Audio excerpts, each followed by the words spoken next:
and welcome to a brand new and, might I add, very special edition of the Five Heart Podcast live on YouTube, Facebook, and X. I'm your host, Greg Mahochko. There's the co-host and friend, Minnie Hunt, and you beautiful Chatterfields are joining us live all across the globe for what is a episode that has been marked in my calendar for at least 6 weeks when I found out that I too would be attending the game. What game are we talking about? By golly, we're talking about your beloved Nebraska Cornhuskers and those hated, evil, vile, filthy Colorado Buffaloes. But before we get into that, hello, Minnie. Good evening. How are you doing tonight? Oh my gosh, Greg. I am so good. Tomorrow morning, I'll be leaving the miserably hot desert and headed to the promised land. Heaven? Lincoln, Nebraska. Oh, Lincoln, Nebraska. The other promised land. Other heaven. I say, Jerusalem? No. There are a few, depending on, what you're looking for. Yes, I too will be leaving tomorrow, although I'm driving. So I think you may get there before me. Oh, how long? Wait, we've talked about this. How long is the drive? Remember, I said everyone should know, in case of an emergency, how many hours, if you needed to get from here to Lincoln, you should have that, memorized. Oh, you mean just everybody, or are you saying everybody should know my route in case I don't show up at the appointed times? Like, all right, let's retrace his steps in case he's in the ditch dead somewhere. This is true. According to this, now this is just my driveway, my house to Lincoln, nondescript, not specific place. 6 hours, 55 minutes, 458 miles. So 3 hours, 55 minutes? That's not very... No. 6 hours, 55 minutes. Oh, 6 hours? Yeah, because I have to go all the way across Missouri, and then I go up from Kansas City. Unfortunately, I gotta drive into the smallest corner of Iowa possible, and then I will cross into Nebraska at the home of Arbor Day, Nebraska City. So. Oh, are you going to be visiting anybody when you're there? In Nebraska City or just in Lincoln? Just any of your, because you used to live in Nebraska, anybody you're going to meet up with? Yeah, I'm going to meet up with a few people, tomorrow night at the Corn Nation meetup at Kincaiders. Look at that. The old meet and greet there at the Haymarket. Tremendous artwork on the person who will remain anonymous who did the artwork on this. Give me my flowers. Come on. Minnie did a tremendous job. I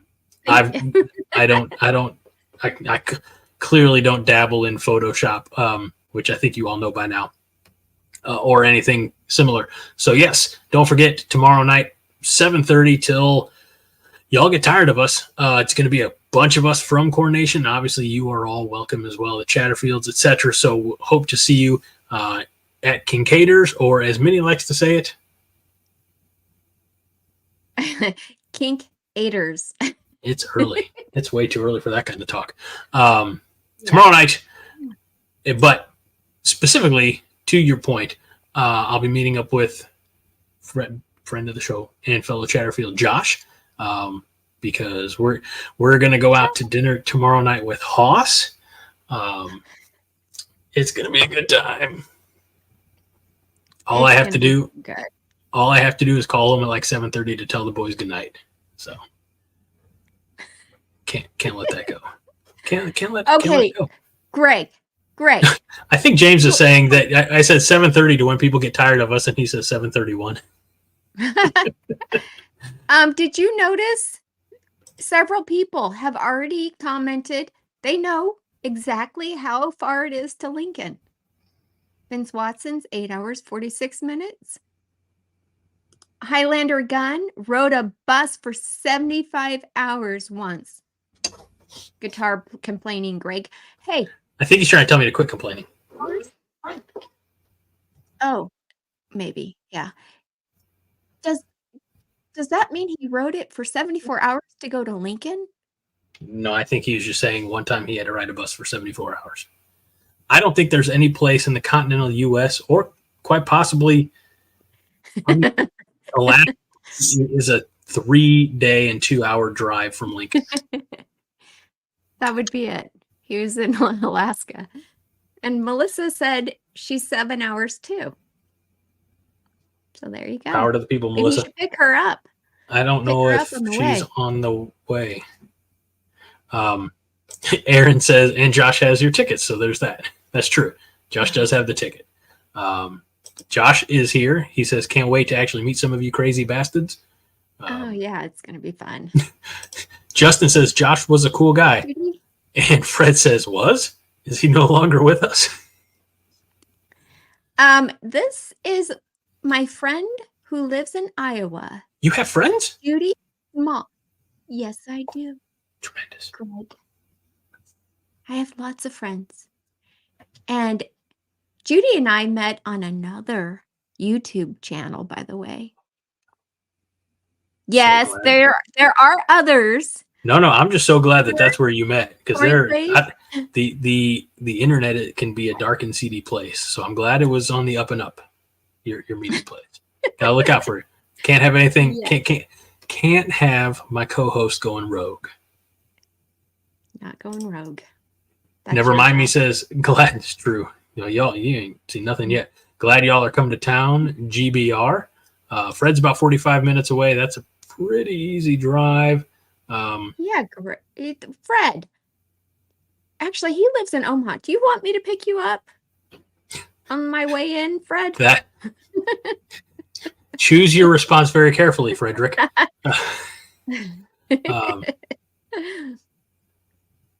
Let's see. It's Greg Durst, or have you forgotten so soon? Oh, because I'm wearing a backwards hat. That's right. There's a reason. Hello there, fellow teens. I can't remember the movie, but I know Steve Buscemi delivers the line. And Steve Buscemi, by the way, is an American treasure. Not only is he a tremendous comedic actor, not just comedy. He was in Con Air, but he was also a firefighter, an NYFD firefighter, and he was, for lack of a better term, boots on the ground at 9/11. He was there in support efforts, trying to make sure that some of the firehouses, fire stations had some of the resources that they needed. Steve Buscemi does not get enough praise, in my opinion. I don't know that. You don't know who Steve Buscemi is? Mm-hmm. Please hold. Let me put my official beverage of the 5 Heart Podcast. By the way, I went to a store in South St. Louis on Sunday, and I got 5 cases of Yingling. 1 for me, 1 for Josh, and 3 to some lucky Chatterfields that I'll give away tomorrow night. 3 for the drive? No, I'm going to grace our tremendous listeners with them. I think Fred called dibs on 1. So that's awesome. Steve Buscemi. Here's the thing. He was in Boardwalk on HBO. He's a tremendous actor. You may not know the name, but when I show you the face, Greg, is this really necessary right now? It's Colorado. Eve, come on. Get with it. Okay. Focus. Living in Omaha, David Matney, the official realtor of the 5 Heart Podcast, says good evening. And good evening to you, David, and to any fellow Matneys who may be joining you as the show goes on. Good evening. We don't have anything on the calendar. I didn't have time to update the calendar. Sorry, everybody. I'm a failure. Okay.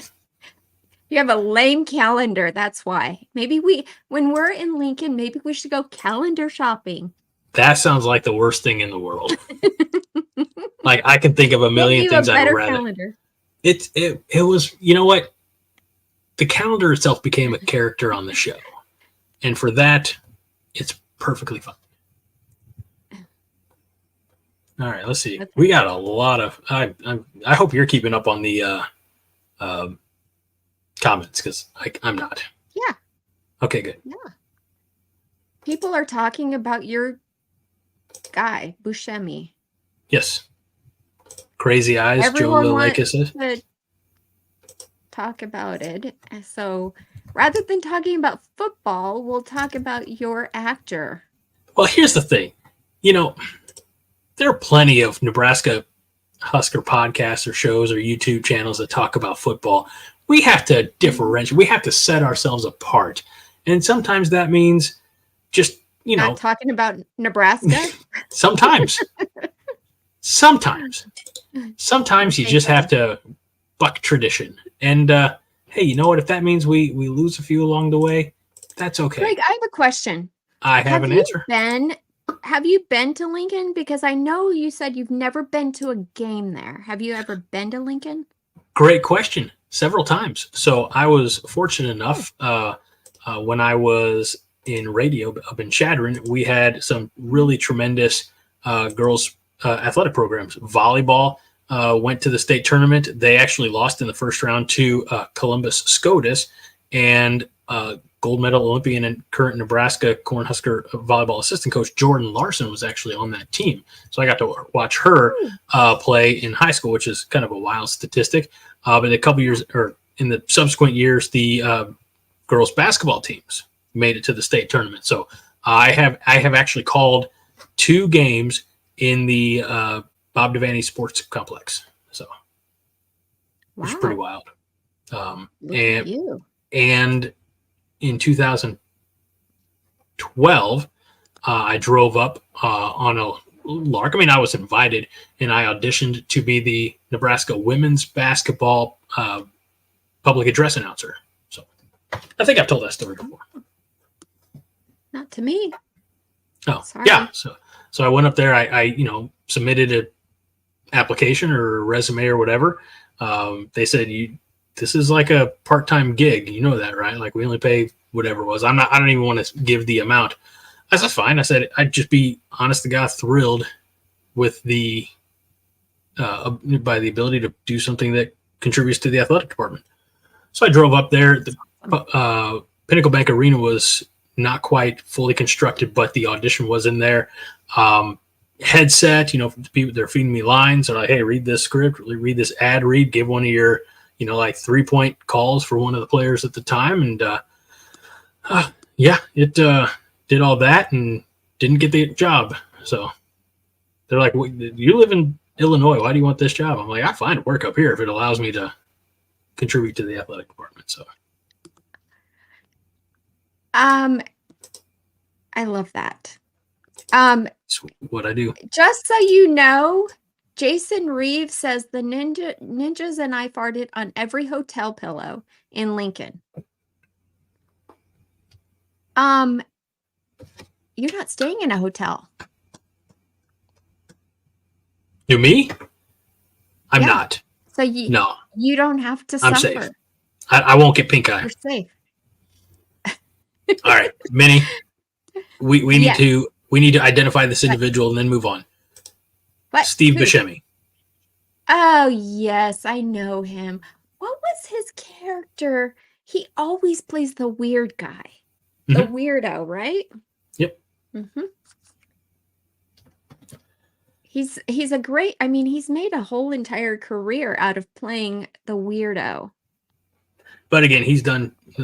He was great in Reservoir Dogs, Boardwalk Empire, which I believe was on, I want to say HBO or Max. Okay. I guess if you have Max. So he's done some serious roles as well. But he's a great friend of Adam Sandler, so he does pop up in a lot of Adam Sandler movies. Greg, look at this. Justin Raji popping in with $1.78. That is right tremendous. On, bud. That may so that falls into John Johnston's wallet. So that means that tomorrow night at Kincaid's, he can buy you like a quarter of a beer. 3 more of those and you'll get one of these. That is thank you, awesome. Justin. Okay, great. can we get to talking about football? Yeah, we're in the season. We probably should. Okay. Did you watch the game on Saturday? I did, and I have to tell you, okay, so here started at 12:30. And I'm just loving my life. I am just on cloud 9. I said right after the first score, I said, "This is the best day of my life."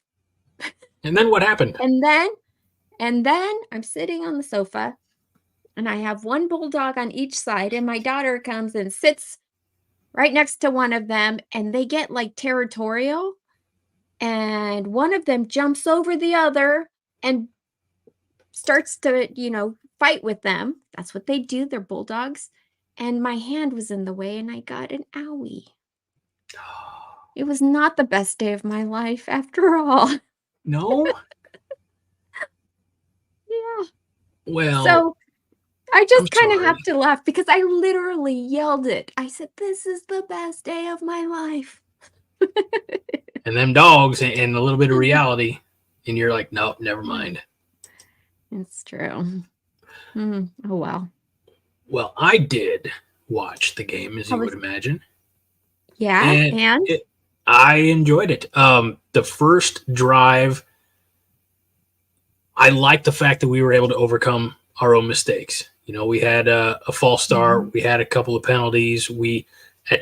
I'll never forget, we were at 2nd and 30. And I thought, I'm going to watch how this plays out. Past teams would not have converted. But I don't know if you noticed, we got a pretty decent quarterback. True freshman Dylan Raiola. He found, I believe it was Isaiah Nair on the second down play for 20 yards or right around there. And then the very next play, I believe, was Jamal Banks coming. It might have been Nair again. I apologize. And, within 2 plays, they wiped out that 30 yards. I don't think that would have happened with past schemes or personnel. The X's and O's or the Jimmies and Joes, regardless. Talk about an upgrade across the board. And then you have Dante Dowdell punching it in for the first touchdown. And I'll say this, Haas and I talked about this on our overreaction show, which, I know we did that on Monday night for a Saturday game. Forgive us. We have lives too. Well, he has life too. I'm glad you guys did that because then we had a chance to take it all in, and I love hearing the perspective. So I loved the penalty that we had on the opening kickoff. Carter Nelson, the blindside block or whatever that, I was like, what a way to make a statement and set a tone right from the very beginning. Not afraid to go out there, make the contact, have the hit, be physical, and make sure that UTEP knew they were going to be in for a fight all game. I actually chuckled a little bit and dare I say, kind of felt bad for UTEP, not because of the outcome of the game, but in the post-game comments, Matt Rhule's like, yeah, we didn't want to embarrass them. I'm like, ooh, imagine being UTEP and hearing that, like, oh, they took it easy on us. They didn't think we were up to the task. But I love that defensively we kept it all very vanilla. We didn't blitz a single time in the game. We didn't tip our hand at all.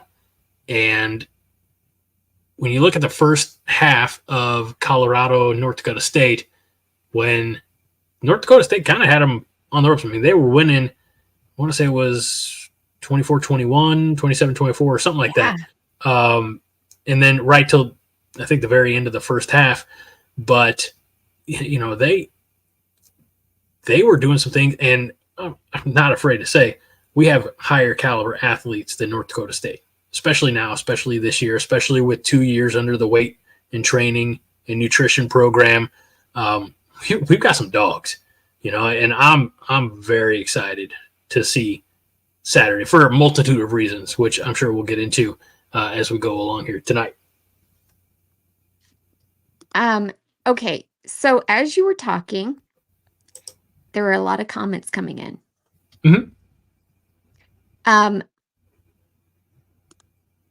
Warren Lowndes says Jimmy Horn Jr., Travis Hunter, and Shadeur legendary. And obviously, he's coming in from Colorado. But thank you anyways, because we know we're looking out for them on Saturday. Jason Reeves comes back and says, go ahead. I was going to say, you have that one ready to go that you can put it back up here? Your comment? I mean, no. I'm sorry, the Travis's comment. Or Jason.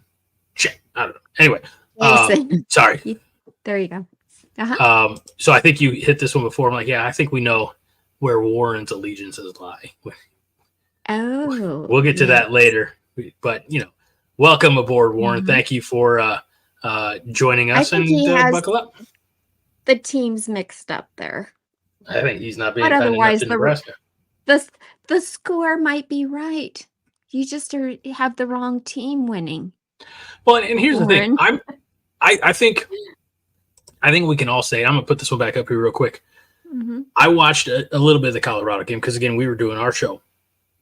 And I saw Shadeur Sanders has the ability to extend the play. He's a very athletic, we joke and rag on him a little bit here and there, but we can do that because we're not Colorado fans. And nobody in the Sanders family is watching us, so not keeping receipts. But he did have the ability to extend some plays, and I don't want to take anything away from Travis Hunter. I hope it's much more difficult for him this year than it was last year. And as for Jimmy Horn Jr., I mean, he had a heck of a game against North Dakota State. That being said, we have so much depth on defense. So much depth, that we're going to be cycling guys through. Don't be surprised if you see Riley Van Poppel coming in, making some play, crucial play in the third quarter. Like, we have that kind of depth. We have more depth on defense now than we've had in years. So, and if I'm going to put this one away, but I think John hit the nail on the head on one of his little quick and easy, quick and dirty, whatever previews. Yes. He said, just run the ball. If you run the ball, you run the clock down. You don't give the other team the opportunity to light up the scoreboard. So, I'll put this one back up here. Sorry, Minnie. Oh, thank you. No. You go ahead, because this is what they were talking about. Jason Reeves says, "Holy cripes! I saw a fellow with a red end helmet go through a progression. Then he scrambled and he did it again. I think it really happened, but I drink." Sláinte, brother. It was the right decision to, not only to have Dylan start, but to pull him when they did. Didn't need him out there. I think there's a mentality. If he's still playing in the fourth quarter, and instead of it being, 33 or 37, whatever the score, I know end up being 40-7, but if Nebraska's just piling on, then I think those UTEP players start to get real chippy, and they start looking for ways to, make an impact that extends beyond the final whistle of the game. Hold them out at the right time. Oh, I'm sorry. Go ahead. Oh, go ahead. You. Oh, thank you. You're welcome. You gave him every opportunity to see it from on the field, but see it from the sideline as well. And seeing it in person, or not seeing it in person, but seeing it live in Division I, FBS, whatever you want to call it, Big Ten. At least we're Big Ten game situations. Could not be impressed with the kid. Very happy for him. And Minnie, dare I say, after all these months, you may have been right. So is it okay that I'm wearing what I have on? I know that sounded weird. We'll get to that. Because can we get to it now? You want to do it? You want to put it up there right now? Yeah. All right. So this, by the way, comes from Barstool Huskers. And they said the Colorado week rules, note the spelling on rules. Number 1, no wearing black or gold. Those are Colorado colors. That's as soon as Yes. Minnie logged in. I was like, "You're breaking the rule." No. She was going to change. I'm like, don't. It is the only number 15 jersey I have. For now. I bet you that's going to change. Yes, it might change. How much money are you going to spend on Husker gear this weekend? I don't even know how much money I spent just even last month on Husker gear. It just was like insane. Every day there was a new Husker package coming. That's kind of a little crazy. It is crazy, and it's not right. There's something wrong with me. So number 2 is no prime, and that means prime numbers, no prime ribs. Luckily, on Sunday I had rib eyes, and I know it's technically cut from a prime rib, but I don't do prime rib. No Logan Paul drinks, none of it. Have you had the prime? Have you had prime drinks? No. I do prime hydration, but obviously not this week. No wearing Crocs. I like that. And no prime numbers. Yeah, easy. Luckily 15 is not a prime number, so you're okay. Luckily. Wrinkly beef. Not so many questions. Says I can't wear my 17 jersey. No. Sorry. We'll star that one for later, Mr. Matney. Number 3, no wearing Crocs. Realistically, you should never wear Crocs anyway, but especially not this week as they are created in Boulder, Colorado. Remember that, people. No Crocs.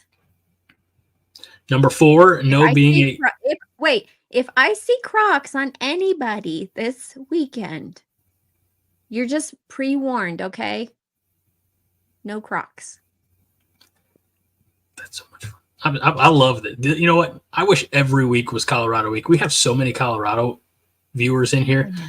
Bring it on. It's tremendous. Good. So fun. So let's see. Number 4, no being a pretentious douchebag. That one's self-explanatory. Looking at you, Colorado. Who? I am. I'm looking at the Colorado fans. Oh, yes. And number 5, wear lots of red and eat lots of corn. And, I did have corn on the cob this week, so I feel like I've fulfilled my duty. I had corn on the cob last night. That's so weird. And I wore red all day. Red shoes, red dress. Painted my nails red. I'm ready. I did not paint my nails red, sorry. Dude, get with the program. Did I not give you the memo? Here's the thing. I don't have daughters, so I don't have to worry about ever like, oh, it's okay, honey. You can paint my nails. No, don't have to worry about that. Mm-hmm. Red is my favorite color, so it's okay. Warren, I think you look dashing in red. See, I see how our chat bubble frames your picture here. I just think surrounding you in red is a good look, my friend. So come on over to the winning side. I mean, I know it's been a few days / years / whatever since we beat Colorado, but that's okay. That's history. We're not allowed to talk about the 90s. You're not allowed to talk about the fact that it's been a few years since we beat you. So speaking of which, Greg, so I put together a nice little stream like paragraph for you. Did you read the whole thing? No. Oh my gosh. Where did you put it? It was so good. In the description. Oh, give me. I'll pull it up right now and I'll read it. Do you want me to read it in? Oh, sorry. Yeah, it's so good. I don't usually go to the. I'm sorry. Please read it. Please read it. And okay. And am I supposed to read it out loud? Yes, because this is for all the Colorado fans that are with us tonight. I definitely need them to hear this. Okay. So I'm reading the whole thing, right? The whole thing? Yes. Mm-hmm. Okay. Me. Right. That's how I roll. Nebraska football. Does it get any better than this week? It's what us fans live for. The rivalry against Nebraska and Colorado is long touted as one of the most intense in college football. Some say that Coach Prime has helped perpetuate the indignation of the Boulderites. Familiarity really does breed contempt. It's our second matchup under these second-year head coaches, Matt Rhule and Deion Sanders, both of whom are striving to rebuild broken football programs. Ours versus theirs. Dylan Raiola versus Shadeur Sanders. Who has the better quarterback? One is a senior who has mastered his craft, the son of the mighty prime time. The other is a 5-star freshman phenomenon who just happens to be a Husker since birth. The Red Letter Rivalry, August 1982. The Buffaloes head coach Bill McCartney announced Nebraska as a rival. He wrote Cornhuskers in red letters on their schedule, which was posted in the team house. What, sir, did we ever do to you? Thursday night, join us as we look at why Colorado fans have decided that hating the team feels better than loving their own. We'll discuss our opponent's weaknesses and give our game predictions as Greg and Minnie prepare for their trips to Lincoln. Greg, it's, you know what? From now on, when I am going to be typing descriptions, I'm going to try and remember your voice, because that is like the icing on the cake. It's like that movie, movie phone. Remember when you used to have to call? I remember. And they would. That's the voice. You have it. You can make a lot of money off your voice. I did radio for 10 years. I made very little money. Thank you. You should have done movie phone. I should have. We do have, I just want to say, there are accusations, dare I say allegations, about Colorado fans taking over the Nebraska chat. Yeah. I don't see that. Warren says, beep, beep. That's the sound of our receiver running for 4 touchdowns. Jason Reed says, beep, beep. That's the sound of Colorado fan smoke detector. That was good. I like that one. So, Colorado and Nebraska have played 72 times in history. And Nebraska owns the record, I believe. They do. Big time. Like, I there's I didn't think it was no close. competition. 49-21. That's all. But you're not allowed to talk about the past unless you're talking about like the last 3 games, apparently. So. Yeah, apparently. So, let's go ahead and do that. Let's talk about what we think. Well, are we done talking about UTEP? Because sometimes we like to talk about the last game, especially since this was. I think we should.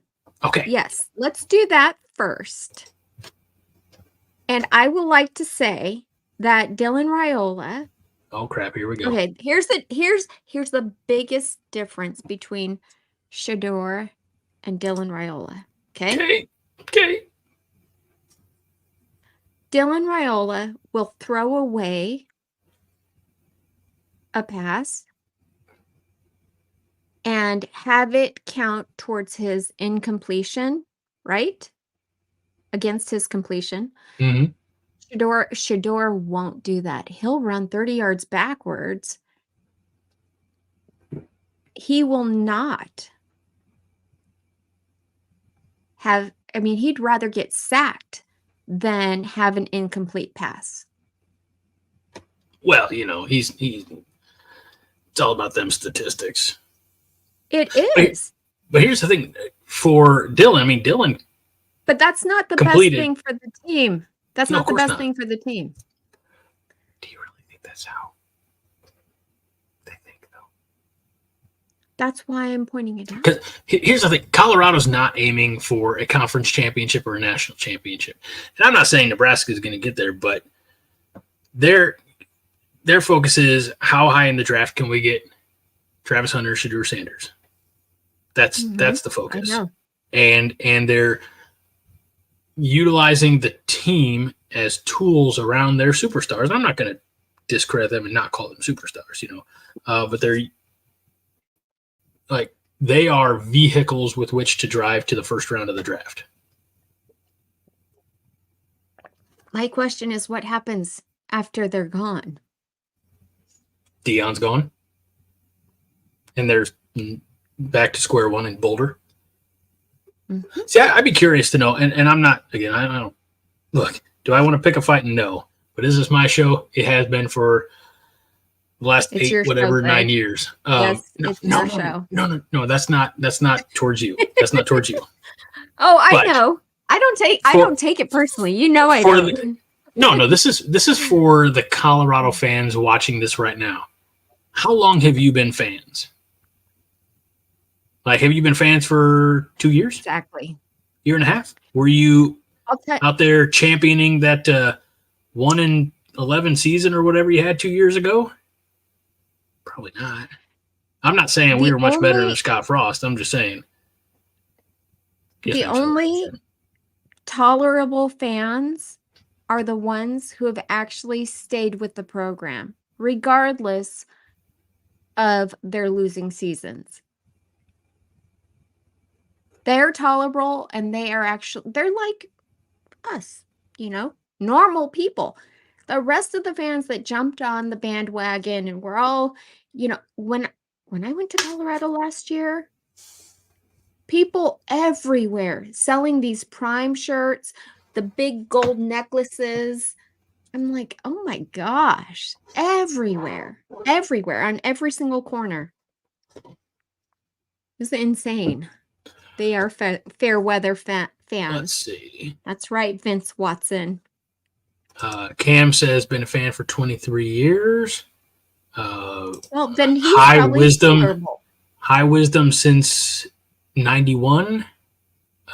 Probably emphasis on high if I had to guess. Because again, Boulder. We should talk about what. No. What did you see now? High wisdom.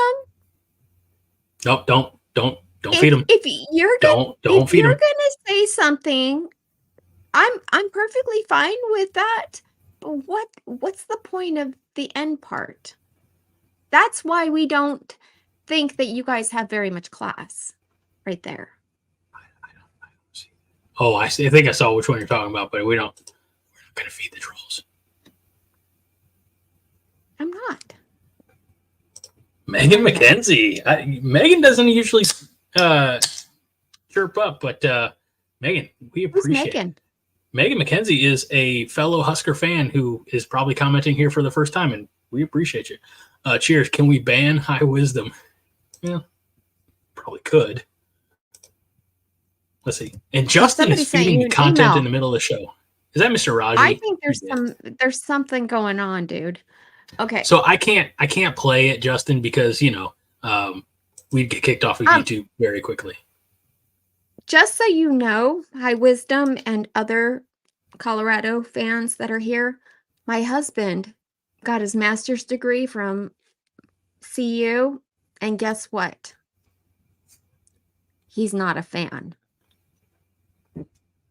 You guys have not been good for years, and the only thing that Deion Sanders has brought to your team is flash. That's it. Yes, you've got recognition for the first time in years, and I'm happy for you guys. But what happens when your talent leaves? Okay. I don't think they restock. The amount of roster turnover, you can't sustain. You might have flashes of brilliance, but you can't build a program. So when this, I don't want to call it a regime, but when this coaching staff leaves, it'll just be, it's a house built on sand. Pure and simple, Colorado football is a house built on sand. No foundation. Yes. So, all right, back to. Speaking of foundation, holy cow, Greg. Okay, I'm going to tell you my favorite takeaway, besides, of course, seeing Dylan. My favorite takeaway, because you commented something on special teams. You're like, hey, Minnie, we've got 2 penalties going on special teams. Must be the long snapper's fault. And I said, what's nice, Greg, is we've hardly got to see the special teams. It's true. Because our offensive line is doing their job. We're completing third downs. It was amazing. That's my favorite part of this past weekend. Oh, Greg. Did he leave? Greg. All right. So we'll take some comments till he comes back. All right. Right here. Fred Sacco says, did Minnie see it? She threatened all the people who vote that if they didn't pick him, she'd boil their rabbits. Yeah. Oh, Melissa said, hey, Minnie, did you see Dylan was freshman player of the week? That's why I'm wearing my 15. And it's the only 15 I have till this weekend. I'll buy a red one. And that's the reason why. I have no idea what happened. Welcome back, Mr. How much of that did you hear? Because I was reading stats. What did you hear? None. Cool. None. You disappeared. So did you hear me at least say that Nebraska was 11 of 17 on third down conversions? You just said it. Just now. Cool. So I don't know how. Anyway, 11 of 17 on third down conversions. We had possession of the ball for over 38 and a half minutes. I can overlook the over 2 on fourth down conversions because those were situational. You're in 4-down territory, and as we found out, I think all of Nebraska fans gasped when Dante Dowdell fumbled the ball on like the UTEP 7-yard line or something. I think John said in his post-game video, he's like, I know I got all kinds of messages and tweets and everything about it. 2 plays later, we got a safety. A couple plays after that, we got that 50-something yard touchdown down the sideline from Raiola to Isaiah Nair. So, yeah, I'm okay. And we ended up on the plus side of turnover margin. We were +1 thanks to a late interception. So, yeah. It's By who? By who? Do you remember? I'm not entirely off the top of my head. I know it was Ramir Stewart. Remember we were questioning last week? We're like, who's this? Who are these safeties that I didn't? Derek Branch and Ramir Stewart. And Ramir Stewart was a walk-on. Was he the one, if I remember?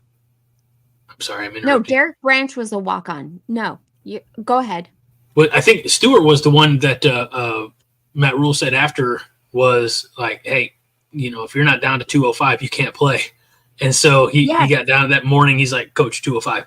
He's like, all right, you can play, and making the most of his opportunities, So good for him. And he got us an interception. Yeah. Holy cow. I hope we see him a lot more. Him and Malcolm Hartzog got the 2 interceptions. Mm-hmm. And, my heart's saying, remember we were talking about how they moved Malcolm Hartzog permanently to safety instead of switching him back and forth, and how we would probably see more interceptions this year because of that. And right off the bat, there you go. 1 down. I love it. I love Melissa's question here. Hey, Minnie, did you see that Dylan was freshman player of the week in the Big Ten? Melissa, hold on. Before you answer that, Minnie. Melissa, do you really think about that? Yeah. Okay, I'm sorry. Do you think that there's any Dylan Raiola news that escapes Minnie's ears and eyeballs? Yeah, like she has a Google alert. She has a Google alert set that every time there's some news about Dylan, she's like, I got it. All right, what is it? So I do. I knew that. He has a hangnail? I know. I'm kidding. You're probably not.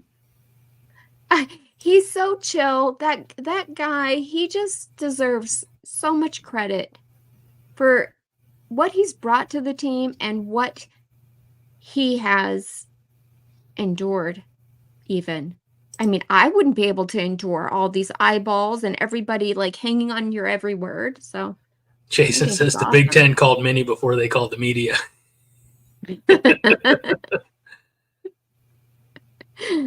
Yes.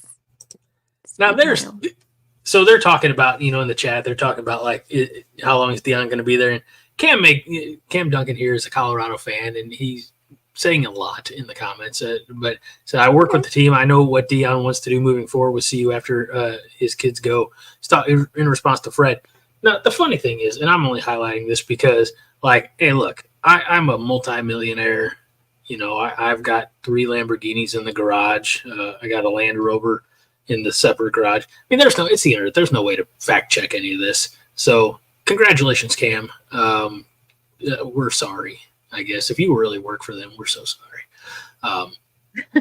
Back to the Nebraska UTEP game. Greg, I didn't know you had it in you. I thought you were just the nice guy. I'm an asshole. Especially when it comes to shit talking.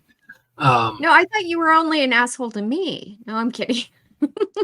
Now I feel hurt that's what you think. Kidding. Just kidding. Nebraska held. Kidding. I do. Nebraska had 223 rushing yards while holding UTEP, the Miners, to 56.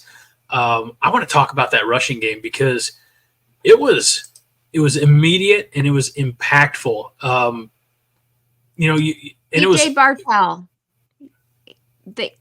Sorry. I just have to interject just one thing. Most improved, besides the O-line, most unexpected improvement was the running back core, because everybody was, you could put anybody in and they're basically all able to handle the same thing. I mean, there's some that have, a little quicker, step here and there, but wow, they all brought it. That's Coach Bartel. I was surprised looking at the stats. Maybe it's because it didn't feel like it in the game. I think it felt like maybe Dowdell, our transfer portal acquisition from Oregon. I thought it maybe felt like he had the most rushes, but it was actually Ramir Johnson who led the team in rushes. 11 carries. Ramir or Emmett? I thought it was Emmett. We can just have some faith. All right. Ramir Johnson, 11 carries, 50 yards. Emmett Johnson had 8 carries for 71 yards. Dante Dowda, 8 for 55 with a touchdown. Gabe Irvin Jr., 6 for 24 and 2. I love how they used Gabe in this game. I did too. Oh, and it felt so good when he scored that touchdown. I use the word cathartic. He had to feel it's such a release of emotion because he's been banged up the last 2 years. If he can keep that going, if they use him and it, like, look, you're talking about, and I think Melissa said 108 Huskers got on the field in some capacity on Saturday, which is nuts. But at the same time, the offense ran 80-something plays, so it makes a little bit of sense.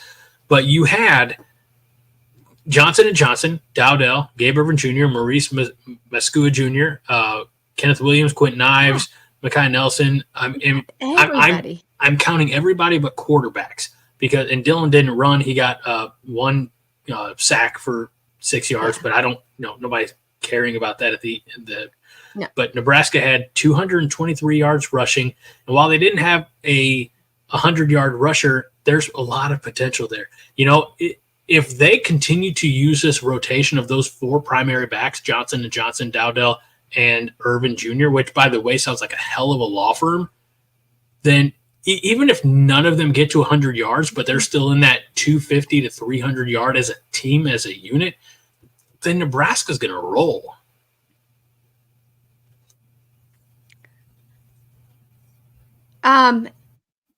Absolutely. What did they say? Like 103 players out of a 120-person roster? Okay. 100 and what? Melissa said 108, and I've learned never to argue with Melissa. Melissa would know. You're right. Melissa, thank you. 108 players That means 12 players didn't play. Out of those 12 players, probably half of them are injured. At least half, if not more.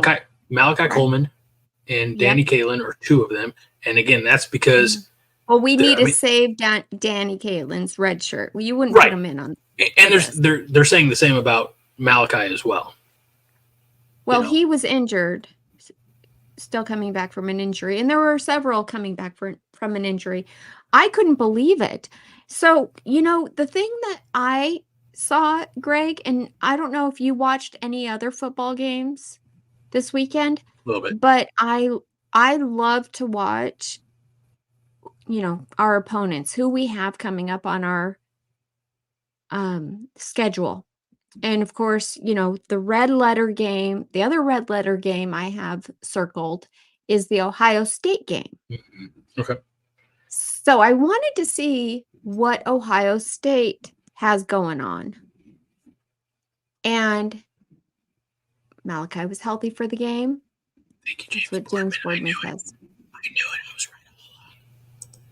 Josh says. I think he was. Coleman back from injury. Rule said they're just hoping to keep him in 4 games. Yeah. Oh, okay. So they are going to redshirt him. Okay. Well, that's good. I love Malachi. Can I interrupt you just to be a complete shit ass for a minute? Yeah. You can't help yourself. So go ahead. I can't help it. I can't not. The Yingling tastes good tonight. Cam Duncan says Nebraska gear is already being sent to third world countries right now as we speak. Then get them with the bucket of Deion toes at their local KFC. Sorry, moving on. Hey. That was shitty. I apologize. Are you going to the game this weekend? Oh, he works for the program, so obviously. I mean, if you are, you should come to tomorrow night's get together. We'd love to have you. Don't lie. It's not necessary. We'd love to have you. Okay, so back to Ohio State. She's making that up. They played Akron, right? And I think they won 56-7, 56-6. It took them a little time to find that rhythm. Here's the difference, okay? And this is why I think Ohio State, I know I'm looking down the line. They're totally beatable. You know how we kept substituting? We had how many running backs in? 6? 103 players. Ohio State, guess what they did? They kept their starters in the whole game. Yeah. How crazy is that? Against Akron? Really? That doesn't scare me at all. See, Justin is saying it again. It's like 108 minute, get it right. Sorry, Justin. Thank you, Justin. That's not I'm just sad because it's not the first time we've had I love that Ohio State did that, and I love that Rhule has the class to, like he said, you don't want to embarrass a team, right? You're going to win. Although why run it up to? We still ran it up pretty high. Just by saying, yeah, we didn't want to embarrass them, it's kind of embarrassing them, Like if I were them, I'd take that personally. But I don't disagree. Yeah, but they are a good team. We got some drunk or high people in the comments. I'm starring them for later. This is getting wild. So I think if you lean on the 4, Johnson and Johnson, Dowdell and Irvin Jr., excuse me, for a full game, I bet you at least one of them gets to a hundo in yards. Yeah. As to which one, probably Emmett. I think Emmett has, I think he's shown he's got the best breakaway speed. Again, he had the longest run of the day, which was the 42 yards. Then you look at receptions, and Nebraska's out the gate with a 100-yard receiver in Isaiah Nair with 6 receptions, 120 yards, 121, so do the math. his longest being the 59-yard touchdown. Jamal Banks with what Haas says maybe the most impressive pass and catch of the game on that touchdown that he had. Yes, it was. Dylan put that ball in a place where only one person was able to get to it. We have not seen that type of precision from a Nebraska quarterback in a little while. So, yeah. Hey, so can I bring something up? Yeah. Ow. Our man, the legendary Tom Osborne. I thought you were going to say our man Den. Rivalry. Here's what he said, because so many of the Husker fans that I've talked to say, Colorado, they're not even in the same conference as us. So they're not a rival. They look up to us, right? Here's what Tom Osborne said on the rivalry. He said, I don't know. Our rival was primarily Oklahoma. For 30 years, Nebraska and Oklahoma either won or shared the conference championship 29 times. So that was our main rival. Each week, the team we played, our biggest rival. We gained a lot of respect for Colorado, particularly in the 90s. Bill McCartney built great teams out there with great players, and we certainly respected them throughout the years when they had Eddie Crowder, Dal Ward, and others like Bill Mallory. Good memories, but probably never a rivalry for Nebraska. That's from the man. I'm not going to argue. You can't argue with Tom Osborne. I mean, he's right. I mean, I could if I wanted to be a shit ass. Are you just feeling like that tonight? Oh, there's a certain element in the chats that are bringing out a particular side of Greg. Wow, tonight. I don't let things like that. Like I said, if you want to insult me, you kind of have to tell me you're insulting me. And even then, I won't probably take it that way. So you can't really argue with Tom Osborne. Ever. I'm not really especially arguing on the 5 heart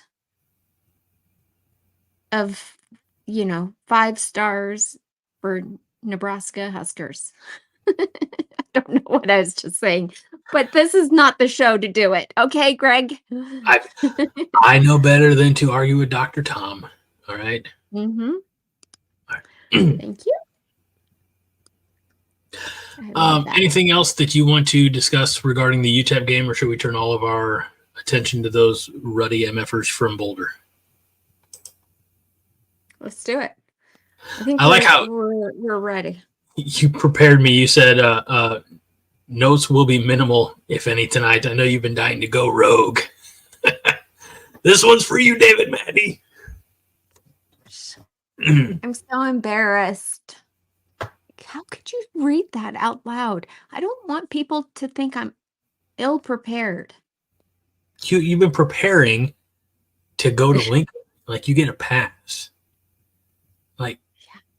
So, but for this show, I'm always up for this show. You know that. But I don't want anybody to think I let it go, because I definitely didn't. I've been doing this show for years. And I don't ever come prepared. I'll be like, Minnie's got it. But that's you. And before you started the show, I was like, we'll figure it out. And that's okay. So Phil Spear wants to know a very important question. Where's John? He only shows up. He's like, what is it? A ghost? No, it's from a movie. It's from a sports movie. And it's like, oh yeah, he's kind of like Haley's Counter or something. He doesn't always show up, but when he does, it's real special. Let's talk about like the star player.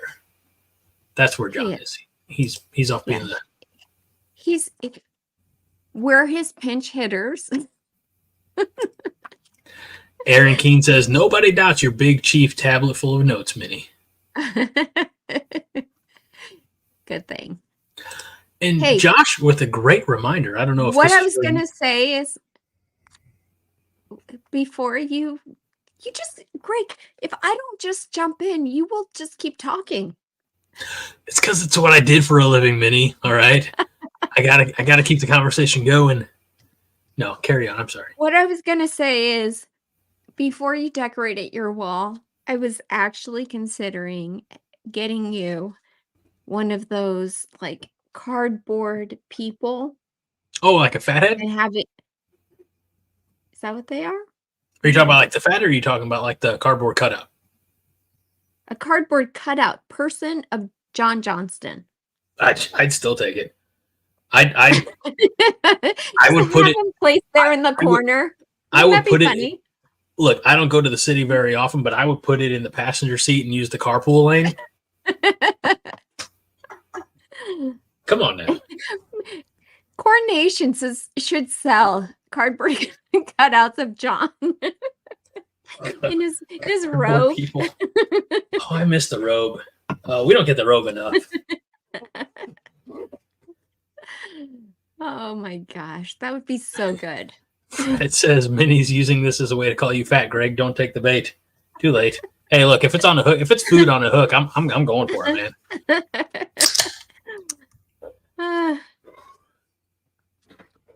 All right. Josh wants to know, serious question. Will John sign my There Is No Hope shirt Friday if I bring it? Yes. Yes. We have talked. John and I talked earlier this week. He said, what is the plan for this get together? I said, everybody gets 2 photographs and 1 hug with you, but they have to pay extra to have you call them a shit ass. And he said, he laughs. He's like, I like it. I like the shit ass idea.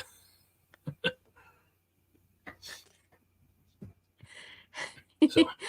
And James Boardman says Oklahoma was a rivalry. Was. Colorado was the dog shit on the bottom of the shoe. No matter how much of the shoe was cleaned, the smell never went away. Hey, Greg, your fan's not going this week. So who was the culprit of the poop on your rug last week? Did you find out? Well, that was a couple weeks ago. That was Robert, one of the twins. He because I asked him the next morning because everybody was asleep or mostly asleep, and so he pooped right behind me, and so I asked him the next morning. I said, Robert, did you do anything over by Dad's desk last night? He's like, I poopied. Yeah, he's proud of himself. Yeah, so good old Robert. Well, he's 3.5. What do you expect? I got to point this out. High Wisdom says you can have your national championship. I'll take 3 Super Bowls. You can have. Look, here's the thing. I hate to be that guy, but if you're coming, let me try that again. If you're going to come into my comment section, you better use the right fucking your and your or there, and there. Come on. Yeah. Hold yourself to a higher standard than. And High Wisdom. Anyway, higher wisdom. You're comparing apples and oranges. Ooh, you have 3 Super Bowls. Nobody gives a shit. This is not an NFL show. This is a college football show. I'm sorry to say this, but I'll be that guy. I'll be that grammar guy. Bill Spears brings it, and he says, "Ain't no way they survived this season with that O-line." I don't think that's how he said it at all. Ain't no way. I don't think that's how he said it at all, Minnie. Highlander Gun, who we understand is already below 15% power on his device, says, will John sign my tits? Yeah, probably.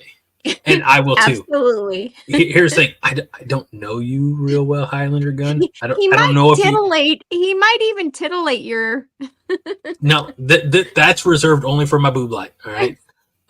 But if there's enough, I can sign it too. So John can sign one, I can sign one, and then we expect you to go straight to a tattoo shop and get them permanently emblazoned across your chest. Just Greg and John. How many tattoos are going to happen this weekend? By you or me? Just in general by Nebraska fans? I don't know. Tattoo parlors, they're generally open like really Till 2 a.m. like, late. Yeah. So You how think many do you think?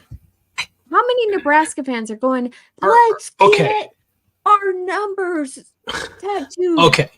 right here. So this is what we'll do. On my neck. We'll set the over-under at 56.5, but we'll have no way of knowing if that's true or not. Like this, it's just such a... Now, here's the thing. When Nebraska wins, is Minnie going to go and get the final score tattooed on her? Maybe. It's possible. Where on her is not my place to say. That's definitely up for her husband to decide. No, it is not. It's my body. Thank you very much. If I want a tattoo, I would probably get it tattooed right here on my neck. No, you wouldn't. You have a job. Aaron Rostovsky says the shit ass convention 2024. No. So let's see. Melissa says you don't know that we talk college football here. Sometimes I do. What? Rostovsky is here. He just like blew over that. He hasn't blessed us with his presence in many a year, it seems like. I'm only one man. I don't know what you expect me to be. I forget what his comments even feel like. God, that's so... I'm not gonna. I'm just so glad you. I'm so glad you said comments. I'm just so glad you included the word comments in there. Greg, really? I did it all for the nookie. Because that's, your red hat and, Anyway. Gosh, we're so much fun. There you go. Diamond Dave says a David tattoo. Yeah. I'll sign up to get one if you get a mini tattoo. And good luck explaining that to people. Like Minnie Mouse? Yeah, so there's a way. There's a way to do this. Imagine he gets Minnie tattooed across his arm. And you get a diamond right here. Are you a fan of Minnie Mouse? You get a diamond right here with the word Dave under it, like very creatively done. This is the football season. This is the football season. Maybe we should actually talk some football. I mean, we've done quite a bit already. Okay, we're there. Okay. Oh, Justin put 2 and 2 together. It's true. Diamond Dave. Not Diamond Dylan. Not yet. Oh yeah. This is the car that he bought that I had that Can you get that closer to the camera? Yeah, here. That's is that a 1/16 scale of your actual vehicle? I'm pretty sure it is. 1/16 might be a little off. 1/100th. Something like that. I can never remember the scales. Do you know what it is? Just by looking at the side profile. Does anyone know what it is? I'm sure I do. Just tell me. We got more show to get to. Come on. All right, fine. It's a BMW. No. It goes. Blah, blah. Yes, that's it. That is it. Our neighbors. No, you might want to get that checked. That's what it sounds like. It has 6 gears. Mm-hmm. It's like a death trap. That thing, I hate it. And yes, it's obnoxious. That's why I got him that. I got you, Aaron. I got you. Okay, Aaron. Jeez. Aaron, hold on. Aaron said, "What in the holy hell was that?" Talking about. That sounds like. Jason Reeves says, "Somebody get the soundbite." Brett says, "What the fuck was that? You got a hairball mini?" Oh my gosh. No, guys. Okay, Cam is a doo-doo head. Cam, I think you've been warned enough. We might have to put you in timeout, dude. Josh says that Minnie makes worse car noises than his 11-month-old son. That's right. Little man just had his 11-month day. Oh, you actually did. We're not really supposed to ban people. It's only funny when we do it to Josh. I didn't ban him. I put him in timeout. Yeah, I did that to Josh too. Remember, he had to jump through all those hoops to get back. Yeah, it's okay. I had to put somebody else in timeout on Monday. Guys, we need a mute button for Minnie is what we need. Greg. Oh my God. Yeah, Josh. Tell him. This guy right here. Craig. All right, so what else do we know about Colorado? Because these in-season episodes are supposed to be shorter. Well, shoot. Okay, here's the thing. Colorado, if you haven't noticed, what Colorado likes to do is copycat everything we do. Megan, I am nice to Minnie. No, Megan, he's not. Minnie is like my third favorite co-host of the show of all time. Yeah. Third. He only has I'm sorry. Fourth. Third living. Jeez. He even counts you even count the deceased above me. Come on, it's Brian's the reason I'm at the Brian brought me to the dance. I'm actually okay with Greg. Okay. I can be fourth. Megan, make sure if you want more of this bullshit in person, make sure you join us tomorrow night at Kincaiders in Haymarket for our live get together. It's gonna be a lot of fun. Okay, what were we saying, Greg? Tony missed the first half of the show, so we got to start over. But Tony's here with his cute little tigger. Tony's a tigger. That really is a tremendous image. I'm just Mm-hmm. I'm just. And Greg, you're not. You're the opposite of Tigger. Melissa's. I think I may have turned Melissa against me. Finally, she's coming. See, I only call her my BFF, like every week, trying to convince her we're friends. All right, so hold on. This needs to be addressed, and then we'll get to whatever it was you were talking about. Okay. What? Megan says, "Oh, I would, but I live in Omaha." Well, that's funny because I live in Southern Illinois, and I'll be there. So come on, your drive's a little shorter than mine. I have a 7-hour drive. Minnie's in Arizona, so Omaha. Yeah. Come on, Megan. We're throwing down the gauntlet, Megan. Listen. Minnie said she'd buy you a drink. I land at 2:30. If you like, I can pick you up after I pick up my rental car, and I'll drive you in with Fred. We're just going to have the party bus. Oh, that'd be tremendous. And everybody's crashing at your hotel room. Where why not? Where Jason Reeves and his ilk have sullied all the pillows. High Mountain Guy says, for real, Brian shout-outs absolutely appropriate. May he rest in peace. I love that. He's probably laughing at us, by the way. MK says, I'm late too. Having a great time. What I miss. MK, here's what you missed. We talked a little bit about the UTEP game. We just extolled the virtues of all the upgrades we made on offense. Talked about how stellar that defense is. The UTEP's only score of the game happened on, I believe, their second possession. It was I think it was 3 plays. It happened very quickly, and I was like, oh, crap, here we go. But the players made the adjustments. The coaching staff made the adjustments. They settled into a rhythm, and Nebraska continued to dominate throughout the rest of the game. So that's what you missed. We also, Minnie put a Colorado fan in timeout. We've had a little bit of invasion from the West tonight, and that's okay as long as they're I don't even give a shit if they're being assholes, if I'm being honest. Bring it on is all I can say. Justin Ritchie, absolutely I will pick you up. Are you kidding me?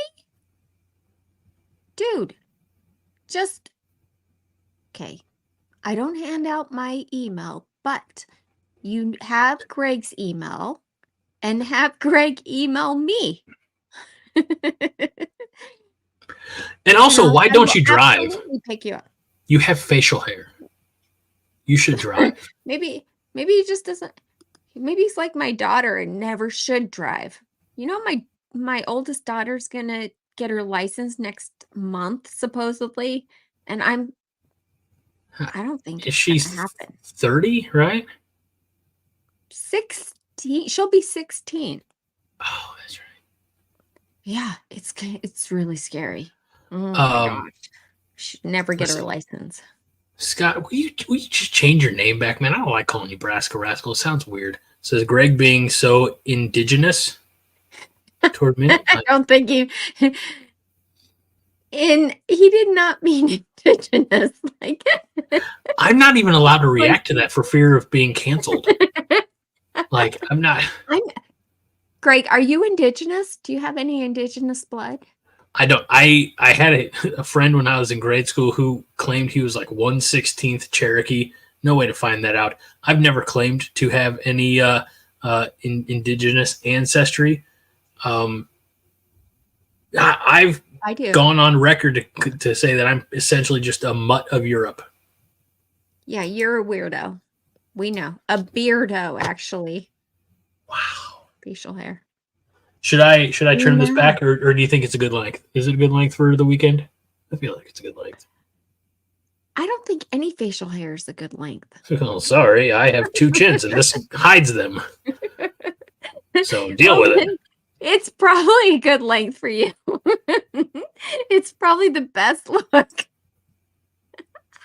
I'm sorry. Megan's having all this fun with us, and she just doesn't feel like going to Lincoln tomorrow. Megan. Rostovsky's gonna be there. He's gonna carpool. Of course, he's a writer for us. He's been on the show a few times. He's a Corn Nation insider, as well as being a Chatterfield. So yeah. I mean, I'm just saying, we more people getting together. That's what I'm all about. Oh, so Fred Sack. Wait, no, show mine. When he said just 2 chins, Greg. So here, hold on. Let me do this right. There you go, Minnie. This is better accurately represent the way you feel about me. Oh, thank you very much. I will accept you with however many chins you may have. But when I did the thumbnail, because I got to work on the thumbnails this week. And all weeks going forward. Getting promotions, people. Pretty soon I'll have my fingers and everything. We're giving her more work for the equal amount of pay. So I said to Greg, will you please send me a selfie? And he goes, a selfie? What's that? And I'm like, just a picture of you, not from a weird angle. I didn't say what's a selfie. You're like, what do you mean a picture? Just no. So what I meant was, remember the picture you had of yourself in front of Memorial Stadium, and you were wearing your band T-shirt, so you wanted it down low, and you showed like. Oh yeah. No, that wasn't down low. That was just at an angle. That was it was something. It was not a flattering angle. With this face, like there's a reason, like even my dad told me I had a face for radio. All right. So I get it. There's not any flattering angle. All right. Well, now that I feel better about myself. Sorry, Greg. I'm sorry. Okay. Can we talk more about the game? I feel like we need to address this. Aaron Keene says, Minnie just offended me with her facial hair length comment unsubbing. Keen, you're the exception to the rule. Obviously. Look at that picture. He looks so good. He looks like he's in a metal band, and he might be. He actually looks the part. The Viking metal band dude that likes Nebraska, I can hang with him. He is pretty cool. I like him. And I like you too, Greg. Josh says, remember when Minnie shared a pic of that player's wiener on the show? And it wasn't Avery Moss. Really? That was very specific image selection. We'll just leave it at that. So, you mean this one? Oh, she.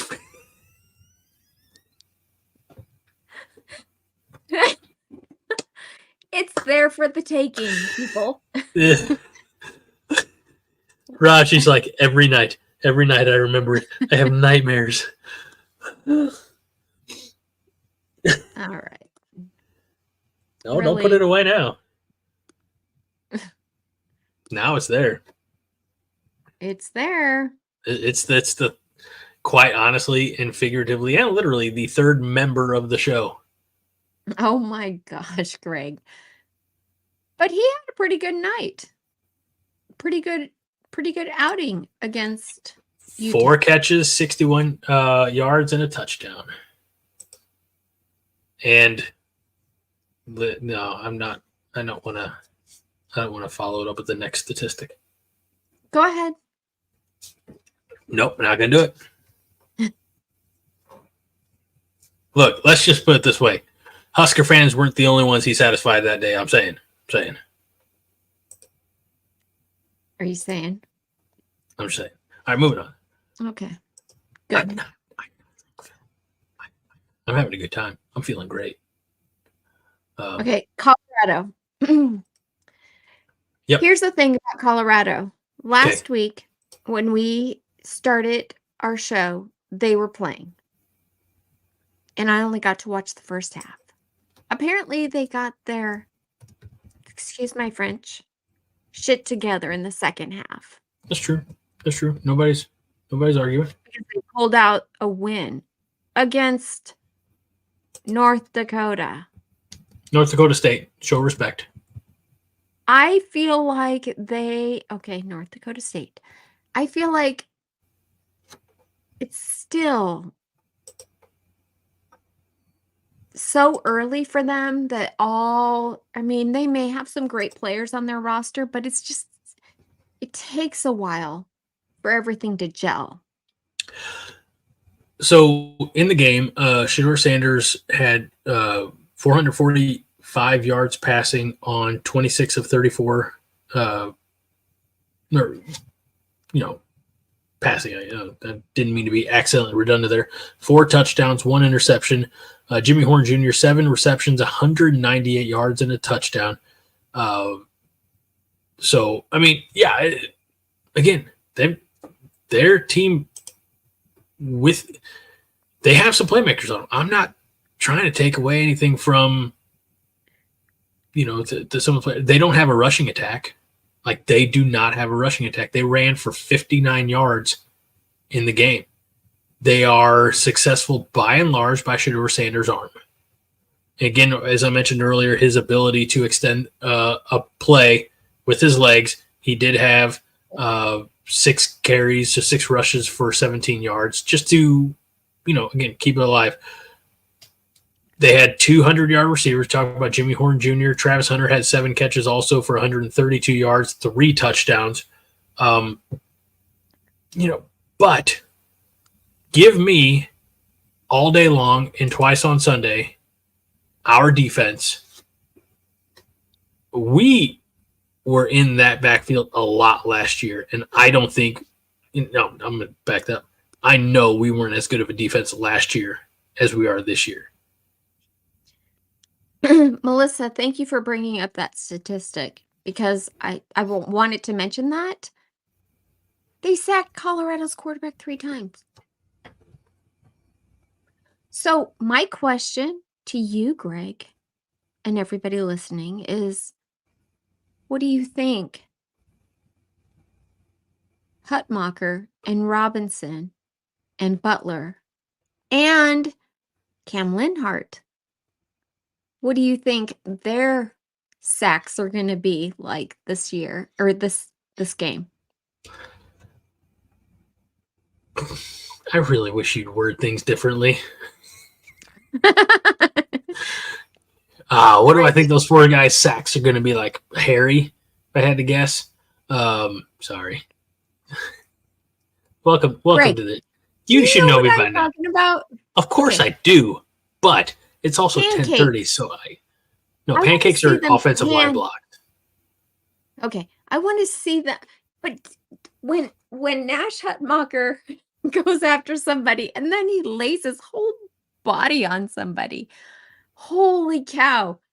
Can you imagine? And we outsize them. Oh, that's not going to be a problem. So here's the thing. Great to watch. I love it. When I'm predicting like how the defensive line is going to play, especially like a Ty Robinson, Nash Hutmacher, those guys are just built and realistically schemed. I know Ty, I think, had a sack in the game against UTEP, but those guys are schemed to eat up offensive linemen so that the next level of defense or Jamari Butler, Cam Linhart, Prince Will, so that those guys can get in and have a pass rush. That being said, like, do I want to put a number on the sacks? I think that from the beginning, just on the defensive line as a whole, just for this game, just for fun. Defensive line only, not counting linebackers, or again, we didn't see any blitzing last week, so we don't know what Tony White's going to dial up, from the secondary, etc. And here's to that point. Hey, maybe they're saving it for Colorado. Hey, no shit, Sherlock. But Greg, well, I'm sorry, you're pointing out the obvious. That's why you keep things vanilla in the first game of the season. I also think that they're going to have to play Travis Hunter and Jimmy Horn Jr. a little bit smarter. Like, they're not going to be able to send Marquise Buford Jr. on a safety blitz. I don't think. I mean, a lot of that's situational. Defensive line only, I can call 3 sacks just from the defensive line. How many? I say 3, just from the guys that like Nash, Ty, Jamari, and Cam Linhart. Let's say those 4 guys kind of primarily. Because, as I stated earlier, he'd rather get sacked than throw the ball away. So we know he'd rather take a sack because of, that completion percentage, what that means in the draft. So, I'll be honest with you. I think that's a miss.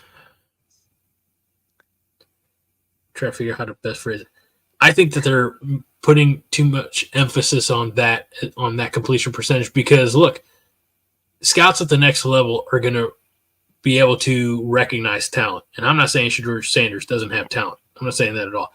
I think that you may be actually doing him a disservice by racking up all the negative rushing yards because he's not going to be able to do that at the next level.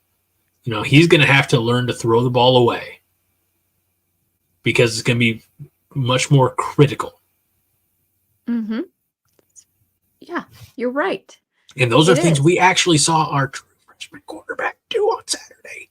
Like, Dylan threw one into the sideline. It's like, oh, that's new. I mean, Shadeur Sanders, he's a fantastic quarterback. They have some fantastic players. Oh, he's a great quarterback. There's no doubt about it. I'm being a shithead. But it's what I do. But you're right. You're right, Greg. for once, you're right. Our freshman quarterback has a higher ceiling than Shadeur does. And I have no problem saying that. I'll go toe-to-toe with anybody who disagrees.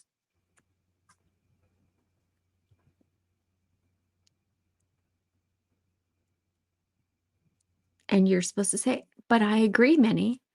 Well, I do agree, Minnie. Sorry, I didn't think you needed validation on that one. You're usually so just proud of yourself that you don't always need the backup. So Aaron Keene says, I saw a graphic today that every Big Ten team blitzed some percentage, but Nebraska was at 0. You're right. We didn't blitz at all against UTEP. We're saving some things. Like we didn't give Colorado anything defensively. We were able to get pressure on UTEP on their quarterback. We were able to get into the backfield. Now, I'm not saying the UTEP and Colorado offensive lines are identical, but Colorado's offensive line struggled against what was essentially a smaller North Dakota State defensive pressure. Yep. Front seven. So I'm so pumped for Saturday night. And Mike says our D-line starters played 20 snaps?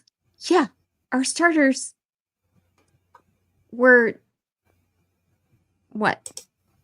first half?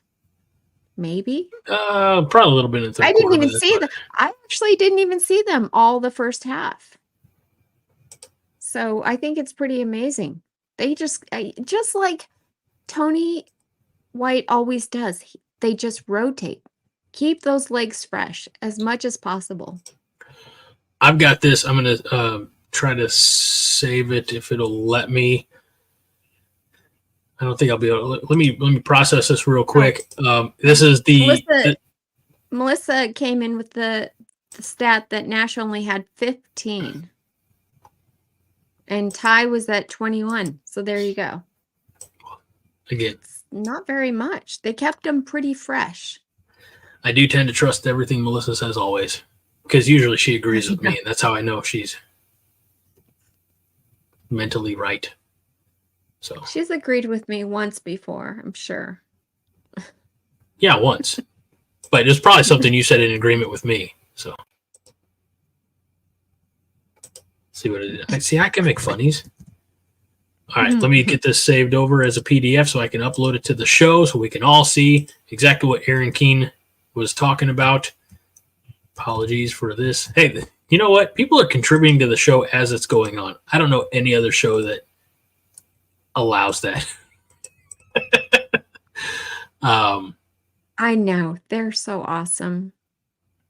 We're so lucky to have you guys. And Greg hasn't taken a moment to tell you, like, he likes to, take a moment and thank you. And I'm not doing this like sarcastically, but thank you. And I really, really, really hope that you guys can make it out tomorrow night, because it would be so awesome just to put a face to the name. And I just am so excited to just be a part of this weekend. So, and thank you for being here. If you can't make it, just thank you for being here. If you can't make it, make sure that you, hold on. I'm going to hide this for a minute. If you can't be there, if you can't join us out at Kink Aiders tomorrow night, 7:30 till whenever, make sure that you subscribe to us on YouTube and ring that notification bell, because we will have our devices and I'll be uploading some shorts and some things like that as we go. Some like little intro, like, holy crap, it's me and John in the same room, and there's Minnie and Rostovsky and there's Josh and Fred and anybody who makes it. Look, now's your chance to see yourself on YouTube. I'm just saying. Come out to Kincaiders tomorrow night, 7:30 in the Haymarket, because there are several Kincaiders locations, Haymarket and Lincoln. But it's a great reminder to subscribe to our Corn Nation YouTube channel, ring that notifications bell, and if you haven't already, like this video because it helps out John, who's the only one who's benefiting from all of our hard work on YouTube. Sorry. I just have I'm so excited about this game. I can hardly focus on one thing at a time. I know. Greg. It's really hard for me. I'm doing the best I can. And I don't have notes. That's even worse. Say your little thing. Okay. Mike said, I'm curious to see what Mike. He said, I'm curious to see what kind of cheap shots they take. Last time here, they tried to snap Martinez's ankle. And remember how last year they tried to make everything so personal? I mean, they had ex-players going on YouTube saying how much they hated Nebraska. Deion Sanders went on and he said how personal it is, right? Matt Rhule never, ever, ever played into that. Ever. He took the high road. He could have taken those cheap shots, never did. And this week, when asked about the upcoming rivalry, he said they have a lot of great players on their team. There's going to be at least 2, maybe 3 in the top 5 NFL draft. And, we have a lot of respect for our opponents and what they're doing. Do you know what that's called? Notice. Coach Prime did not have that indignation that he had last year towards us. And in fact, he said, oh, you know what? I have a lot of respect for Matt Rhule. Remember last year, he even said every day, because Matt Rhule says we get 1% better, right? That's his thing. Just get 1% better every day. That's all you need to focus on. He said, no, we get 2% better every day. Well, again, he's copycatting our head coach, and he said, yeah, I totally respect them. Where'd that come from? Because that was not the case ever. I don't know. But to follow up Mike's comment, Fred said, I'm thinking the same thing. I don't trust him, and neither do I. So Josh says he's not allowed to be on YouTube because his FBI handler says his face can't be online. The witness protection program. And Fred says, great. Now Minnie can fat shame me live on YouTube too. I can be just like Greg. Doesn't everybody want to be just like me, though? The second of the Matt Nieces chimed in. Hello, Sam. Good to have you here. Sam's here. He's the one you guys raised right. Rostovsky says, can't wait to see Will Compton's new hype video before the tunnel walk. So I was supposed to receive that a copy. Somebody had filmed it from inside Memorial Stadium, and I wanted to play it here. I had their permission. I talked to them on X, but they never sent the email. So I want to talk about that next week, I think, Minnie, just because it's getting a little late.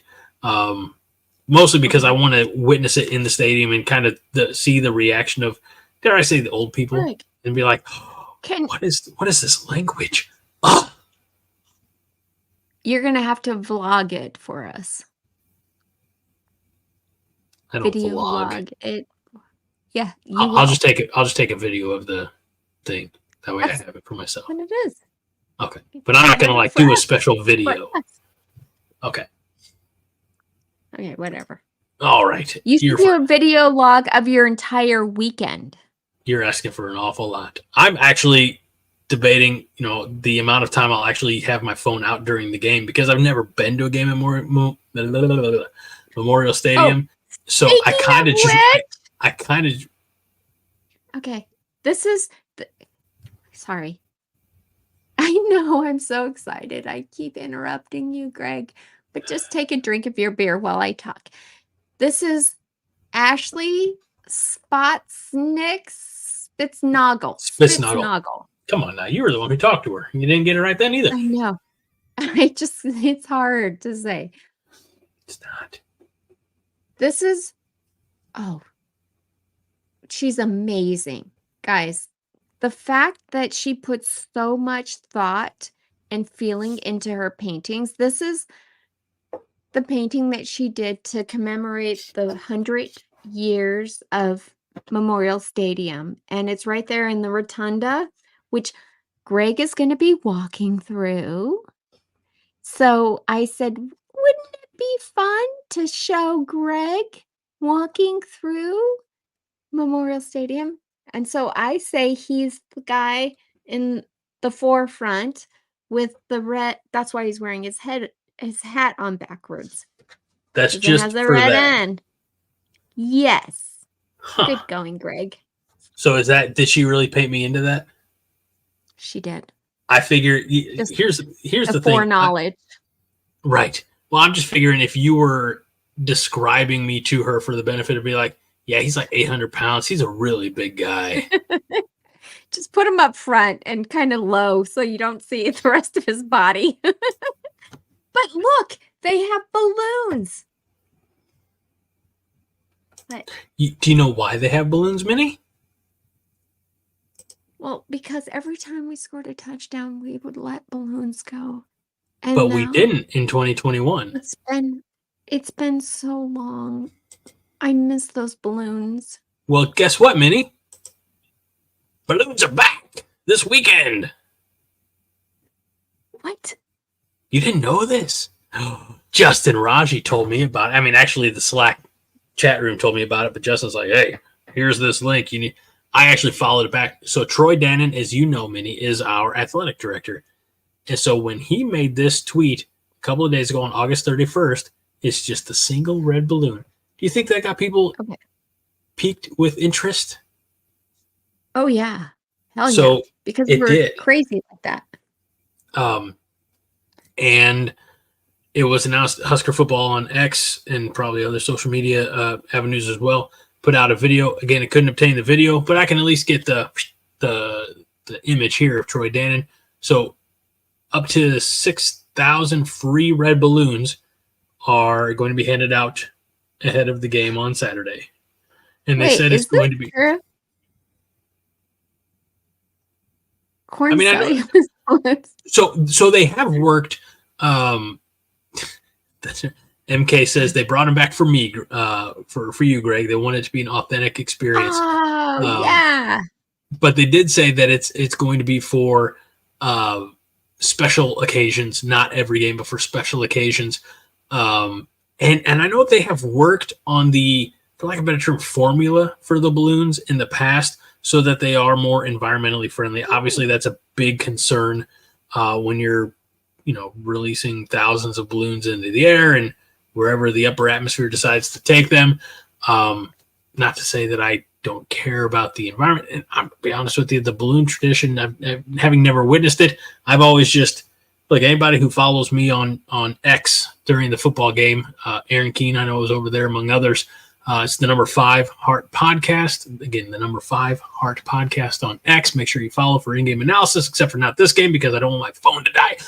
Anyway, every time we score, I'm putting up red balloons and keeping count. So Joe Lileka says a 9,000 balloon allotment. and Josh, stop it. Josh says, I hope they all land in Kinnick Stadium. Phil Spear says 99 red balloons. 99 red balloons on the wall. 99 red balloons on the wall. Take one down, pass it around. Now, wait a minute. Time out. What? I'm going to say this as politely and diplomatically as I can, so please don't take offense. What? You're an individual of a certain age. Yes. Do you know the song 99 Red Balloons? No. It's like a one-hit wonder from the 80s. It's a German song, and it's originally 99 Luftballons, which is 99 red balloons, but in German. The singer is Nina, or Nena, Nena. I don't. Yes, I do. I know the song now. And thank you for reminding me of my age. Speaking of which, Greg.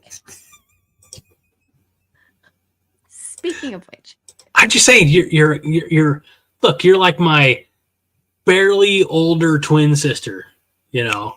So, but like if I knew it older little sister, you mean? What did I say? Twin? Are we twins? I do not have the same qualities as you. Just my twins don't have the same qualities. The only thing they have in common is this day they were born. Okay, so it is Greg. Yes, Greg, ma'am. I'm sorry. Greg, I'm listening. I'm sorry. Yes. What's today's date? September 5th, 2024. Mm-hmm. It's officially my birthday month. Okay. Really? That's what I get out of you. I don't know the actual birthday. Now I've got to think of something. That's not how that works. You get a day, I'm pretty sure. No, it's all month. That's for your husband. Your husband gets to bless you all month long. I get to see you, for a day and give you a drink. Great. The reason I love having my birthday in September is because I get 4 games. It's a birthday present right there. 4 games. I think I don't know which one of our coronation brethren this is. I come on here just in time to see Greg try to get himself killed. I don't know who regularly. That's true. Could be John. Let's see. Hi, John. Mr. Raji says happy early birthday, Minnie. Rostovsky says birthday month twinsies. Aaron, we got to talk tomorrow. We got to talk about like age appropriate language. Rostovsky, you and me. Fred says I work in corporate America, so it is your birthday. All right, Minnie, we're almost to the 2-hour mark. Okay. We have to do the score prediction. Of course. But before we do that, we have 24 highlighted comments. Oh shit. Jeez. Okay. I still haven't packed. No, same. At least I have clean laundry. Like I can pack. I just haven't yet. So and I still got to get 1 case on my way through Missouri. I got to get 1 case of Yuengling Light. Don't ask me who it's for. To go with the 4 cases of Yuengling regular. Do they make non-alcoholic Yuengling? Why? What's the point? I'm asking for a friend. Who's the friend? Why do you have friends like that? So never mind. Okay. Tony says Minnie came straight from the farm, sheltered and as innocent as Ellie Mae Clampett. Bullshit. I'm gonna throw the flag on that one. No. Yeah. If I'm not innocent anymore, it's because of you guys. Gus says, "Oh yeah, the show." Me. I'm not trying to expose you, Minnie. I'm not. You definitely have exposed me. Let me ask you this question. Would you say that Dylan Raiola on Saturday showed a lot of poise in the backfield? I would say. Would you say that he showed poise for a true freshman in that role? No. Oh, jeez. I wouldn't use that word because it's not a feel-good word. It's. I don't know what a feel-good word is. It's not that. Interesting. It is not that. It Interesting. is he had elite stature of composure. I agree. Living in Omaha, David Matney, the official realtor of the 5 Heart Podcast, says, "What?" Josh says, "All I'm saying is the Chatterfields have touched me, and I'm pretty sure I've touched them." Okay. Then we got back-to-back with Husker Bob says groin. Justin Rogers says moist. Phil Spears says poised is a brand of adult diapers. Cool. Didn't know that. And Fred is Fred and says his poised groin was moist. Oh, Jesus, Fred. Fred. And High Mountain Guy says, so he showed poise. Got it. So here's the thing. Tomorrow at Kincaiders, when we're off the record and there's no cameras, no recording devices, I'm going to get you to say the word poise. No, you're not. I don't care how much alcohol it takes. You want me to be talking, so hey. Coordination says poise, specifically graceful and elegant bearing in a person. How is that not positive? True. Not true. Living in Omaha doesn't sound good. It doesn't sound bad though. We have an approved words list. Yeah. Okay. Here's the thing that I loved about Dylan. Oh gosh. We haven't talked enough about him. Because, no, we haven't, because we didn't spend the entire 2 hours talking about him. So I know we didn't spend enough time to hold on. If you're going to talk about Dylan, I need to get my last beer out. Just one thing. No, right? I know how this is going to go. This is, by the way, this is number 4. Okay. You know, his first thing when he was asked about how the game felt, he said, yeah, I was a little bit, just nerves and everything, but I calmed down after the second or third play. But he said he tried to take it all in and just be human and be in the moment. Imagine being him and, walking the tunnel walk, leading the team, I might add, as a freshman, and walking those same steps that your father walked. I mean, it's just such a great way for him to describe it. I just love that. Aaron Keene says, oh God, not the thing she loves about Dylan. Yeah, we don't have that kind of time. It's a list. Husker Bob says it'll take more than one beer. Fred says to Josh, Greg threw up the 4 horsemen sign.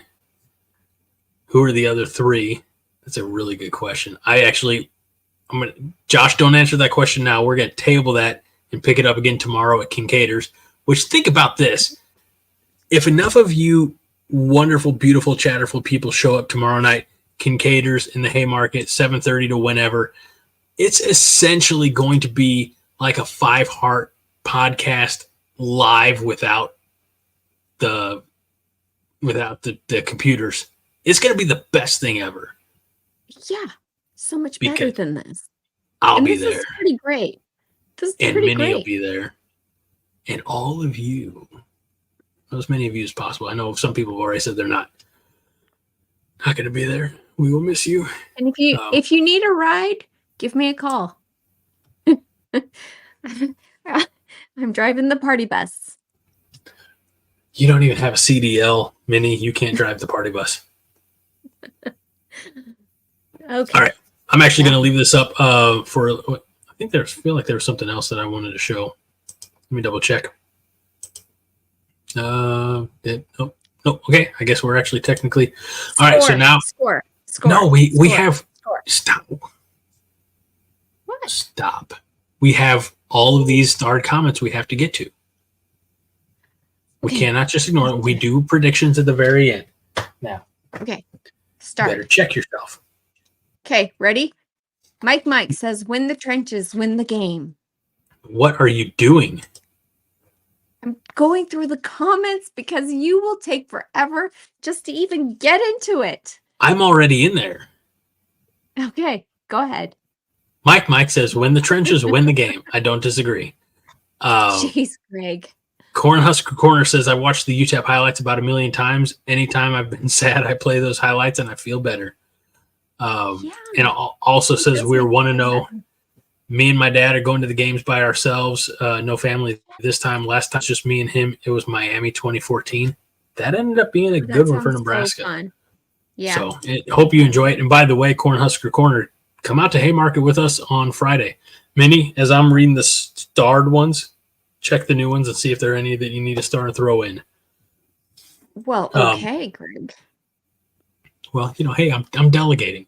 Bug Eaters 79 says, you're impressive. What the shit are you doing? Well, sometimes I click the wrong button. Okay, go ahead. Amateurs. Colorado has so much speed at the wide receiver position, got me a little worried, but love our chances in the trenches. Yeah, and you know what? I like the schemes that we're going to see dialed up from Tony White, John Butler, etc. I'm not saying that I'm not worried. I'm just not. I still think we're going to come out on top. I still think we're going to. They might pop off for 1 or 2 big plays. More power to them. But I think as the game goes on, I think our line will wear them down. So let's see. Aaron Keene says the triple check down was the highlight, in my opinion. They did a lot of the checking down. We talked about it on Coronation Overreaction. They were in one call.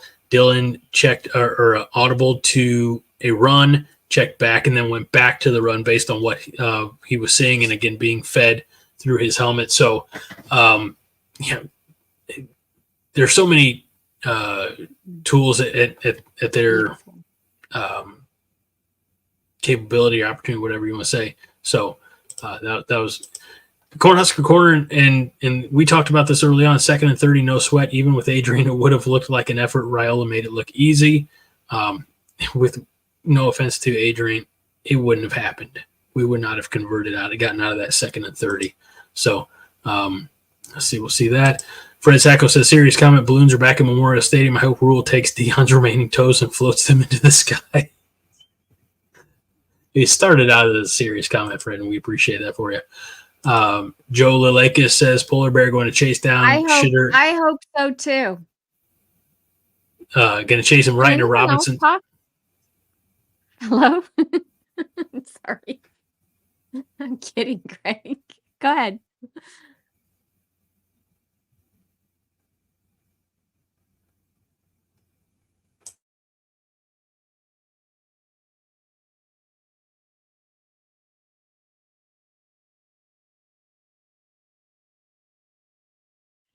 Stop it. Read. Am I allowed to now? Oh my gosh. Yes. Anyway, Joe Lilakis says polar bear is going to chase down Shadeur right into Robinson's open arms for sack number 1. That would be a thing of beauty. I love that. That is a great visual. Let's see what else. Let's see. Living in Omaha, David Matney, the official realtor of the 5 Heart Podcast, says, Minnie, you should visit Husker Hounds. Okay. That is actually on my Saturday morning to-do list. So I've got... we should go there together. Go shop for a calendar for you. Yes. And bring it on. Let's do it. And also shirts for my entire family. I talked to the twins today. They're 3.5. They don't care. I was like, yeah, Dad's going to be leaving tomorrow. Like, I'll see you. Like, I'm going to load you into Mom's van to go to daycare, and then I won't see you till Sunday. Where are you going? I'm like, I'm going to the Nebraska game. Nebraska? It's like, yeah, you want me to bring you a shirt? Yeah. I said, okay. So they're on board. Let's see what that was. Bug Eater. Yes. We'll get them shirts. Okay. Bug Eater 79 says, Minnie, I was wondering where my shirt went. Winky emoji. I don't know who is Bug Eater 79? Don't know, but apparently they have they are in need of a shirt and wondering where it went. So that's cool.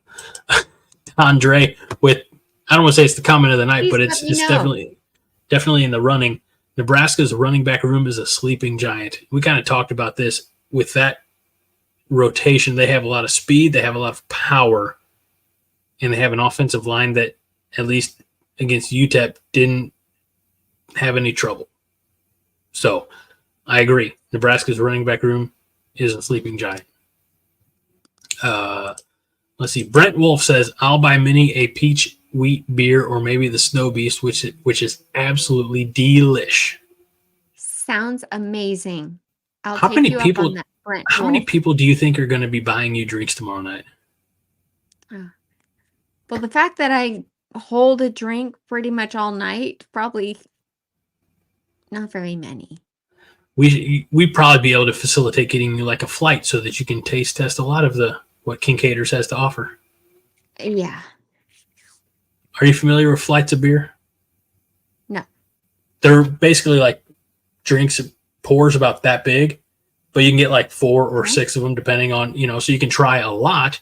You kind of figure out what you like and then you go buy the bigger ones. So I love going to places like Kincaiders and getting a flight. Sounds actually really good. So it's in wine tasting. It's like that. Yeah, but like it's better because it's beer. Wine. But okay. Beer is the reason we have civilization, because when the water was unable to be drank, they were able to ferment and have beer, and beer is what kept us going. Okay. That's not BS. That's a fact. Like, you have beer to thank for. Greg. So my history lessons have to do with Nebraska. Your history lessons have to do with beer. Don't get me started on Green Lantern. And other songs from the 80s and has-been actors. Those are your history lessons. Wow. Has-been actors. How are you going to say that about Michael J. Fox? Seriously. I mean, don't make me feel bad. I kind of just did, didn't I? That's not nice. Jeez. All right, moving on. Can we just get to the score prediction? Because I can't wait to get mine. 20-something more starred comments to go through, not counting the 46 that I see that have come in. Okay, but I have a good reason for my score. Most people, they just want to throw a score out and just be like, okay, this is my score. If you're going to give a score, please give a reason for your score prediction. I absolutely 100% will. Okay. Thank you. Jason Reeves says, I'm 40 miles out of Lincoln, about 2 to 3 hours. I get easily distracted. That's not how that works, Jason. You're 40. Here, where I'm from, if you're 40 miles from someplace, that's about 35 minutes. Walking distance. Yeah. Right. That's walking distance practically. You can Uber to Lincoln. I wouldn't. It'd probably be pricey, but Mike says, here, let me sum up Colorado for you. According to their fans, they are the greatest team to ever play. Their offense is the best college or pro football has ever seen in their lives. So we're talking about beard length earlier. Jason Reeves says, my beard reaches my belly button when I'm in the shower. So now there are a couple of visuals that I would like to not have in my brain. Thank you. That is very interesting. Is his hair? Wait, I need to know. Is his hair length on his head longer than his beard length? Because wouldn't you want, if you're going to have like a really long beard, wouldn't you want this to be shorter? I think depends on if you're in a rock band or not. I think he is. He is. If you're in a rock band, you want it all to just be. But I think if you like, you could, maybe he keeps it like a either very closely shaved or, maybe he's the opposite of a mullet. Maybe he's business in the back and party in the front. That's That's right. All right. See, James Boardman says, I doubt we need to blitz at all. Oh, shit. That'd be fun, but also let's dial up and let's see. Sam Matney said, hello, Chatterfields. We already addressed him as our second favorite Matney of the evening because maybe Angela was in earlier and I missed it. I apologize. This is a question for you. If Patrick Mahomes gets hurt, does Dylan feel it? This is from James Boardman. James Boardman, you ought to know better. Just because certain people, this I loved what Turner Corcoran said. Some people like to compare our quarterback to a guy in Kansas City. Didn't even mention his name. Just said a guy in Kansas City. Because we all know who he's talking about. He said, yeah, I kind of happen to agree with him because that kid can throw on the dime. So, yes and no, James. Long answer, sorry. Aaron Keene says, Greg, you take too long to get through comments. Also, sorry for interrupting again. Minnie, September 5, 2024. Thank you, Aaron. Highlander Gun with silent fat shaming. Oh, man, that is so funny. Highlander Gun, Minnie's telling Greg to walk. Let's see.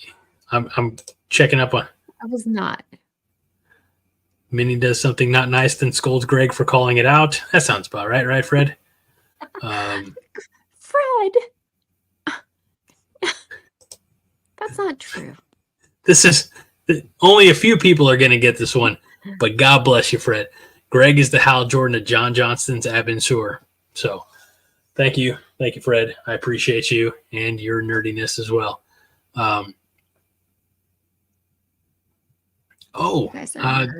This is a new one.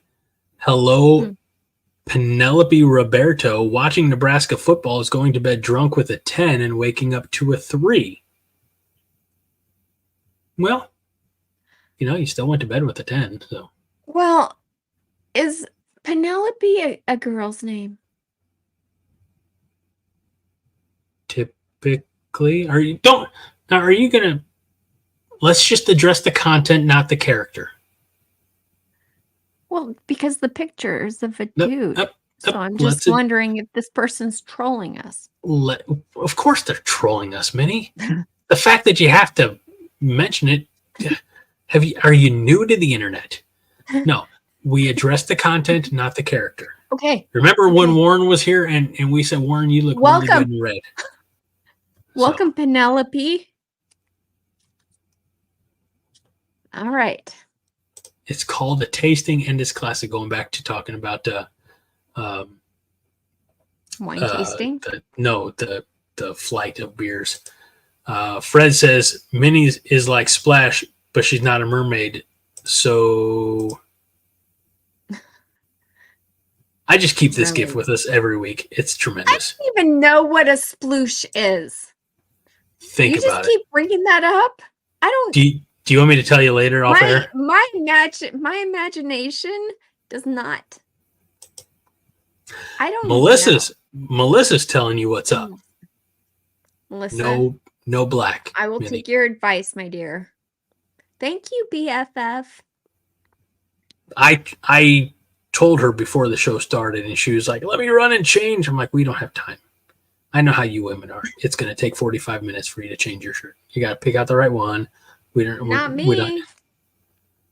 me. I'll throw anything on. I just open up my Husker closet. Voila. Red. 10 minutes ago, Rostovsky says, I don't like when mommy and daddy fight. And then that says, calling Greg daddy just opened the door I'm not proud of. Oh, you are grounded, sir. I'll see you at Kincaid's tomorrow. Great times. Cornhusker Corner says, y'all are still going. Hell yeah. You've been away most of the summer. We're averaging 2 to 2.5 hours anymore, largely because of Minnie's notes. This week we don't have notes, so she gets the pass. We have been distracted by Colorado trolls a lot this week, and that's okay. All right, back to the starred comments, because we took a break from them to get caught up on live comments. So you put this picture up. Joe Lalekis says that's gate 20, but only after entering the newer facade. So my plan is, because, again, I've never been, I'm just going to get down to the stadium and walk around and kind of take it all in. A lot of picture taking before the game. Oh, Greg. Greg, you should have scheduled a tour. You know they do that. Probably not on game days, though, do they? No.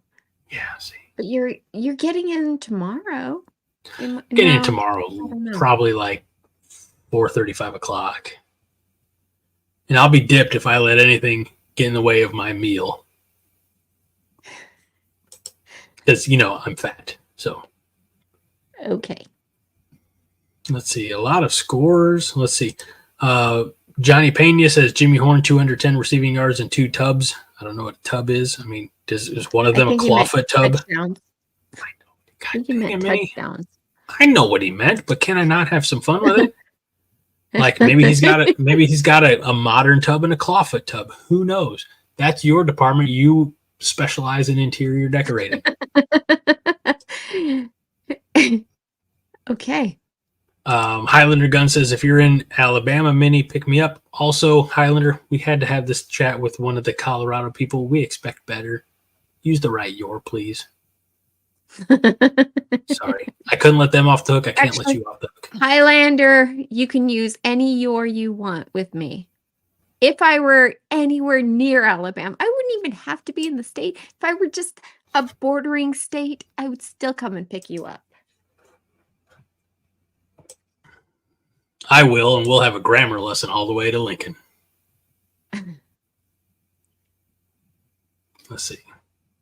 Rostovsky says, if you've never been, Greg, and I haven't, get on board. Make sure you enter that gate first. I don't give a shit where your tickets tell you to go. So, and Josh says they don't do tours on Fridays of game week either. Try that before. Raji says they have self-guided tours every day except game day. Interesting. And Josh says, for the record, we're on the west side. It's inappropriate. I apologize. Aaron Keene says the Twins were so excited to hear it, they shit on the floor. Buddy, you ain't kidding. Just one of them. Fred says, Greg and Minnie waltz into Husker hounds with the turtles happy together wafting in the background. Do you know that song at least? I feel like that's a song for people of certain generations. Greg, this is my birthday month. How dare you? Yeah, that means you're getting older. No, it doesn't go backwards. You have certain courtesies you have to give me. I don't know. What about all those courtesies? You must be 8. What about all those courtesies about my weight? Your birthday. You were absolutely tremendous on my birthday. But so there you go. I set a precedence. And on your birthday, even though I don't know exactly when it is, I will be nice on your birthday. So you have to be nice all month long because it may be now, it may not be. Well, what day is it so we know how to properly celebrate? Greg, I'm not telling you because. Am I supposed to guess? Oh, no, because you have to just be nice and just hope. Maybe it's now. Maybe it's next week. Maybe it's tomorrow. Well, I don't think it's Saturday. Otherwise, you would have made a bigger deal about it. I don't think it's tomorrow or you would have made a bigger deal about it. Nope. Will you just tell me off air and I'll just hold on to put it in my little secret journal and put it away. Okay, great. I did read that Rostovsky's is the 27th. So we need to put that on your floral calendar. Cool. Gosh, we need to get you a new calendar. I'm so excited. Josh says, how are they doing runs in the stands cashless for anyone who went last week? Great question. We don't have the answer. Vince Watson guesses the 12th. Is it the 12th?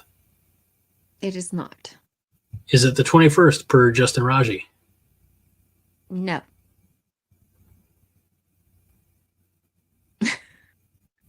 Rostovsky says in response to Josh's question, I didn't go, but they hand down the card thingy at other events. So, and Rostovsky says it wonders if he's making the calendar. Again, right now, there's no calendar. I ran out of time tonight, but I almost looked for a September calendar. Now we know. There is going to be a calendar because Greg has got to get his act together. This is the trip. We're going to have him get his act together. Good luck. People have been trying to get my act together for a better part of 16 years. Melissa asks, is it the 17th? No. Would you tell us if someone actually guessed it? I would. Raji's is the 22nd. But it's not worth guessing. Fred Sacco says it's the 15th now because that's Dylan's number. Ooh, I like that, Fred. Yes, I'll change my birthday to the 15th. That is on a Sunday, though. I don't know if I want my birthday on a Sunday. Fred also says Minnie said there will be a Chubby Chatterfield calendar. So. And Chubby Chatter for weight loss. I'm going to help you. Today you can eat 1,000 calories. I don't think that's what it is. I think it's more like, and don't take this the wrong way, Chatterfields, but it's like the me's and the Freds. We're all just like, except without shirts. That'd really sell a lot of calendars, let me tell you. Yeah. For the dad body XXL. We'll just put it that way. Anyway. Okay. Josh says, got to bow out. Quitter. Hope to see you all tomorrow night. Go big effing red. By the way, Josh, don't forget to get your games in, your Wordle and Framed and all that other stuff so we can get that done tonight. Anyway, back to the starred comments. We're actually getting into some of the other predictions now. Melissa says, you all didn't discuss the 1994 team. You're right. You caught us. Jason Reeves says, I'm said that? Because they're going to honor the 94 team to game this weekend. Thank you. Okay. Thank you. We just had to mention that, at least. Jason Reeves says, I'm party all over. That makes sense. Thank you, Jason, for contributing. Scott Starr says, my birthday's 9/9 and will be the double nickel, born 9/69. Do you ever check the site where I got this link to the chat? Facebook site. Oh, that's right, Facebook. He's one of the weird Facebook. He probably didn't even notice or know that we get the comments straight to this. What my dear friend said. Yeah, we totally see it. And happy birthday, Scott, which it is what? Monday? Is that his birthday? Yep. Monday. Hopefully you will have the best birthday. Looking back at this weekend as the most epic weekend as a Nebraska Husker fan. Happy birthday. Highlander Gun says, I may be fat, but at least I'm fat. Solidarity, brother. Okay. Now score predictions. Dude, we've been doing this for 2 hours and 18 minutes. Can we do scores? Why do you think that that's new? Here we have the Husky Huskers. That's what Vince says our calendar would be called. And Rostovsky says, who's going to tell Minnie that eventually her birthday will be on a Sunday, no matter what the date? Okay, Rostovsky, good point. All right. We have a lot of score predictions in the starred comments, so I'm going to read those first. Is that okay with you, Minnie? Dude, look at Warren's back. Whoops. He said a CU calendar would sell. Yeah, see you later. Not, dude, I have to tell you, not as good as a Nebraska calendar.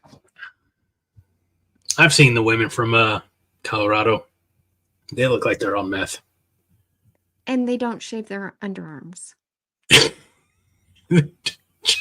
I have this on very good authority.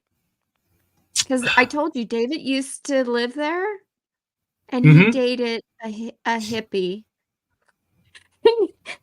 She didn't shave her underarms or anything else. Oh, how do you know about anything else? Well, Never mind. I don't want to know. All right, we got to finish up. Highlander Gun is down to 9% and holding. Trojan Blade, great to see an SC fan in here rooting for you guys. Fight on. Thank you, our new Big Ten brother. Although, welcome to the Big Ten. We do not root for our own. So that's the SEC. We want all of our conference mates to die. Minnesota was the only one that did. We went 17-1 as a conference last week. Minnesota, the first team to be 18th, ranked 18th in the Big Ten, which is kind of hilarious. So sad. All right. And I'm happy for them at the same time. Aaron Keene says, not 100% true. There are some hotties here, to be honest, because he lives in Colorado, and he also, by his picture, likes excess hair. It's kind of obvious. Raji says Harry Buffalo women sounds like the people to the east in Iowa. That's a Fred comment right there. Fred, you're all of your best, finest qualities are taken over on Mr. Raji here. Trojan Blade says, not when it's Colorado week. Beat the Buffs, please. We'll do our very best. Okay. All right. So Warren said this at 2 hours ago, said Colorado 42, Nebraska 20, which, that's fine. We'll get some of these silly ones out of the way. See you winning this weekend, you Cornhuskers from High Wisdom. I think they put a score in there later. We'll get to that. Cam Duncan says 36-14. We know Cam's a Colorado backer, so we can ignore that. Drewski says Buffs by 37, and Drewski was so positive about that. They said it numerous times. I don't see that happening. Let's see if we can find any more of these silly ones, and then we'll get on to real ones. Nope. Okay. So we'll go back to Burnt World, 49-21 Nebraska. We have Vince Watson. Oh, Vince Watson wanted to know my over-under for the whole game. I'd probably be comfortable putting the over-under at like 65.5, if I'm being honest. I don't think it's going to be it could be a 3-score game. I really do think it will. And to that is kind of 3-score on the money. Jason Reeves says Huskers roll 45-24. Mr. Fred Sacco says Nebraska 45, Colorado 17, Deion down to 2 toes, Mini +5 in restraining orders. Really? Yeah. I mean, come on. Jeez. You got to expect some of these. Living in Omaha, David Matney, the official realtor of the 5 Hard Podcast, says Nebraska 35-24. Melissa says 42-28 Huskers. MK says South Stadium check-in. Nebraska 42, Colorado 24. Brent Wolf says Corn 38-23, and there might have been another emoji there or something that didn't quite translate to our software. Mr. Boardman, James Boardman says Nebraska Huskers 42, Colorado 27. Phil Spear says 34-20 Huskers. Josh Hansen says 35-17 Skurs. Come on, it's 2 more letters, Josh. We'd be better.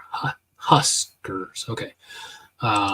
Tony says Huskers 42, Buffalo 17 if the defense gives up that many. Mike, 27-20 Chiefs win. That's not even the same game, Mike. Raji says 37-24 Nebraska. Husker Bob says 41-23 Nebraska. They are prime numbers, and we all remember this is not the week for prime numbers, but that's okay. I've been making it a point. This game does not take place in a time area that rhymes with. I'm trying to say it doesn't take place in prime time. It's an evening kickoff. I've been saying evening kickoff all week instead of prime time. So anyway. Yeah. Oh, speaking of which, red balloons. Yeah. how are we going to see them at night? Well, it's going to happen. Kickoff's at 6:30. It doesn't really get dark until 8 o'clock. Nebraska's going to score a lot of times before then. So, what time is sunset? Oh, gosh dang, let me get my Farmer's Almanac out. I don't know. Well, I just kind of figured it got in, because what's the point of daylight savings time if you guys aren't like going to bed? The sun doesn't go down earlier. 7:48. Sunset is 7:48 in Lincoln, Nebraska. So we have 1 hour and 18 minutes to score balloons of balloon time. Okay, good to know. Just wanted to make sure. I thought that we wouldn't be able to see them. You're so funny. Let's see. Sam Matney says 34-31 Nebraska. Let's see. Flick. That's awfully close.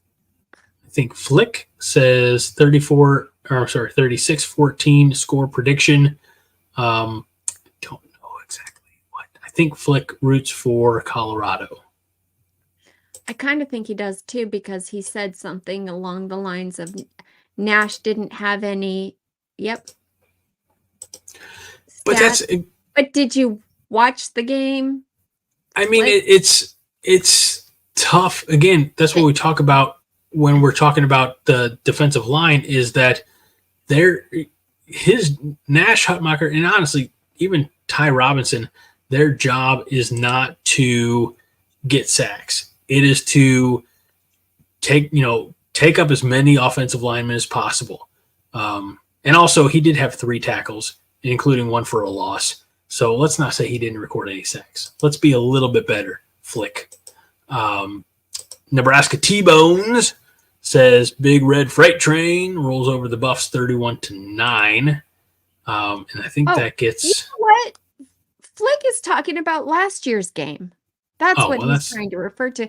But Flick, let me just explain something to you, buddy. Your team is not the same team that you had last year. I mean, you've had several people leave, several people come in on the team and coaching. So it's like playing a totally different team, as well as we have a new quarterback, which was all we were lacking last year. I mean, we gave the ball to you 3 times. So you can't really compare it to last year's game.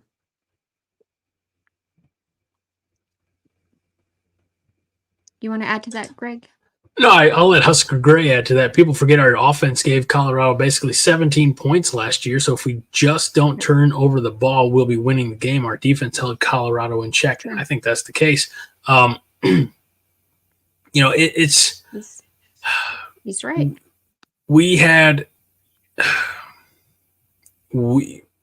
As much as Colorado wants to claim the win, we shot ourselves in the foot in that game. Somewhere in here, Flick says, "Oh, here, y'all got blew out."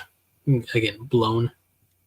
We were blown out, if you're going to use the proper vernacular, by a 4-win team. Say what you want. Nebraska had a 5-win season last year, bitch. So, yeah. You want to pick and choose, which is one more than Colorado. That is how math works. Last year. That is how the math adds up.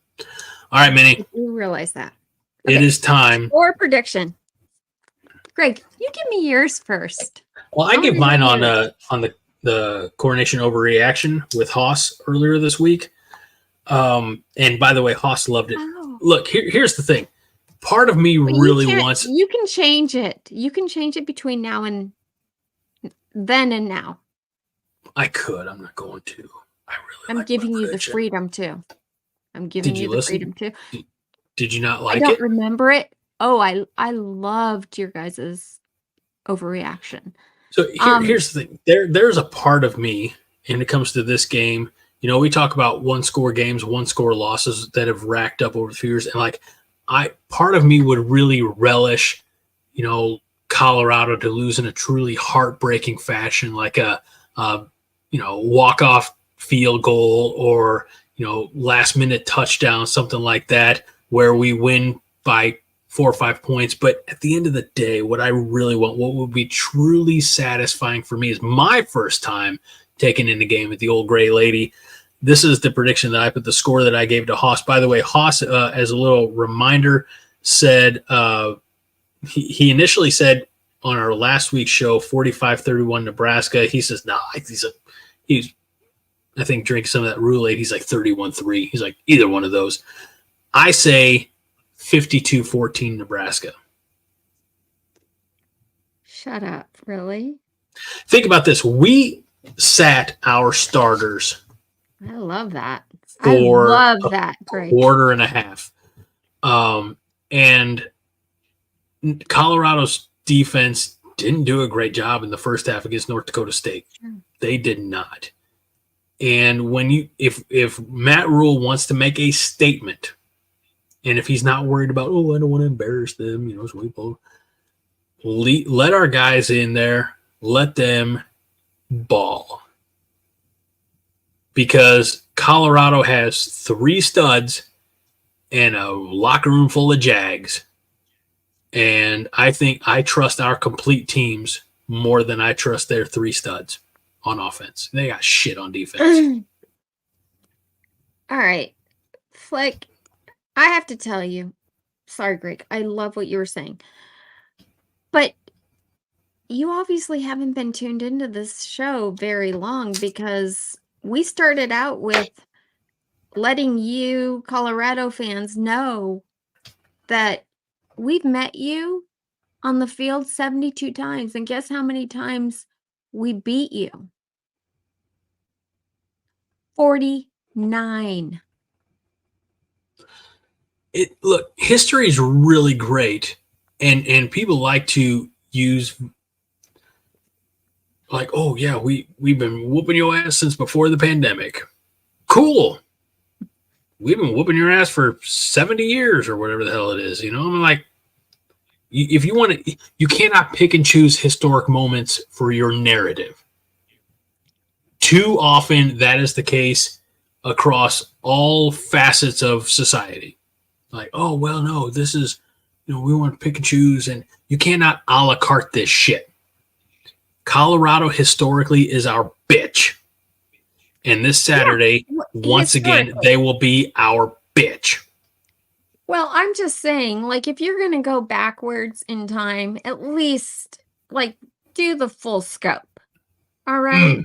But as I said earlier, it doesn't, we're not playing the same team. You're not playing the same team. That was last year. So, my score prediction for this Saturday is, write this down, Greg. I got it. 52. That's part of my score. Nebraska. 52-6.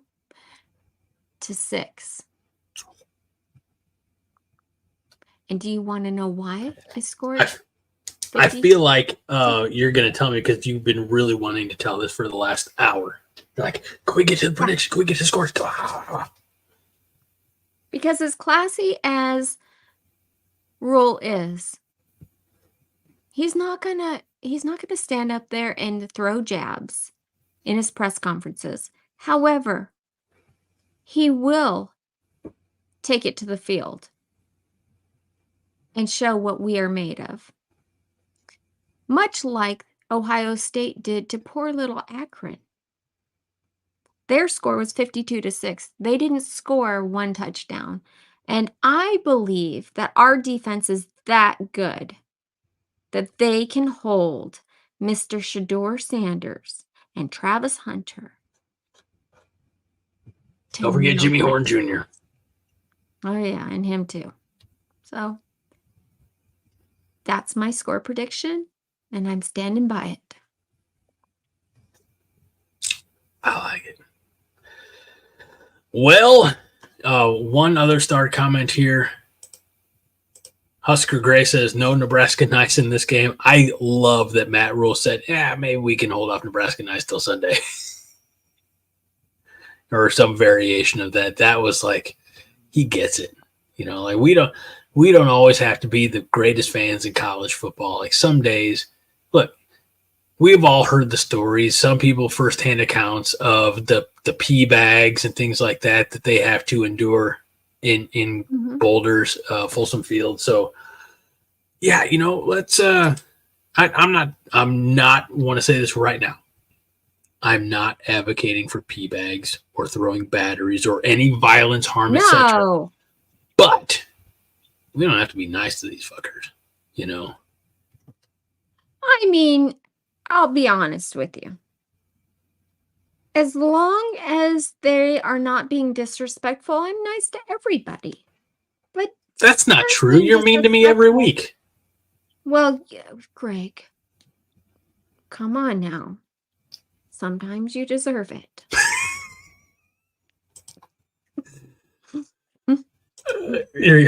That's not going to happen, but Minnie, keep Greg out of jail. I'm not sitting with Minnie. I'm sitting with Josh. It's Josh. No, I wouldn't do that. I have class, unlike Colorado fans. So, Greg, you better be hanging out with me too. Not during the game, unless your seats are. I'm sorry, your seats club level. I don't know if your seats are club level. Greg. I'll look down at all you peasants. Ha ha. Let us know what the beer is like. Oh, I'll tell you what, I bet you the popcorn tastes better. So, all right. That all being said, it is, look, all fun aside, and it has been fun. We appreciate you Colorado folks coming on. And hey, when we win on Saturday, come back and give us the flowers, apologize, make amends. That's what we're here. Look, this is a show at the end, at its core, at the end of the day, we bring people together. We're a fan family over here at the Five Heart with the Chatterfields. So all that being said, that's right. 4 more of those to get to the Five Heart. Oh, here we go. I got it. Minnie, is this the middle of the screen? Like if I do that, is that in the middle of the screen? Me. Okay. It is to me. I'll do the 5 and you put the heart. Wait, you're on this side though. That's right? Not true. Yeah. Forget. Yeah. Are so you like on this side? if I do that and you put your hand up to that side, then we're high-fiving. No, the other side. Wait, what? This side? Yeah, there you go. All right, this is weird. Okay, never mind. I am looking forward to seeing as many of you as possible tomorrow night. One more time with that graphic that anonymous person made. Tremendous graphic, again, by Minnie. Kincaiders at the Haymarket tomorrow, 7:30. We'll be there all night long. It's called a coronation meet and greet. Look, I'm excited. I'm as excited to see Minnie and Josh and Nate and Hoss and everybody at Coronation who's going to be there. Rostovsky, Jill, Bree. There's going to be a lot of us. As many of you. It's crazy. It's going to be a veritable who's who. You can finally put faces to the names of people that you've been reading online for a long time. David Matney, we haven't heard if he's coming. Oh, I hope he makes it. All the Matneys. Yeah, David. Selling houses hold on. What the hell? Serious question for you, David Matney, or Sam. Are all the Matneys of legal drinking age? I don't see Angel in here. If the Matneys are of legal drinking age, y'all come down, have a drink with us. It'd be great to see you. Hey, look, I no pressure, but I'm still waiting for that living in Omaha David Matney can coolie right here. So, Wrinkly Beef. Wrinkly Beef lives downtown. He's going to try and stop by. Yay. Hope you do. This is going to sound bad, and I know how it's going to sound, and I'm waiting for Fred's response, but I've never seen Wrinkly Beef in here. I've never seen Wrinkly Beef in here before. So Wrinkly Beef would be jerky, wouldn't it? I'll have to tell you off air. Jeez. Do I just never get anything? You never get. So your mind is up. Your mind is up here in the penthouse. Your mind needs to be down here in the gutter with this crew. Yeah. So even James Borman's like, "Oh shit." Wait.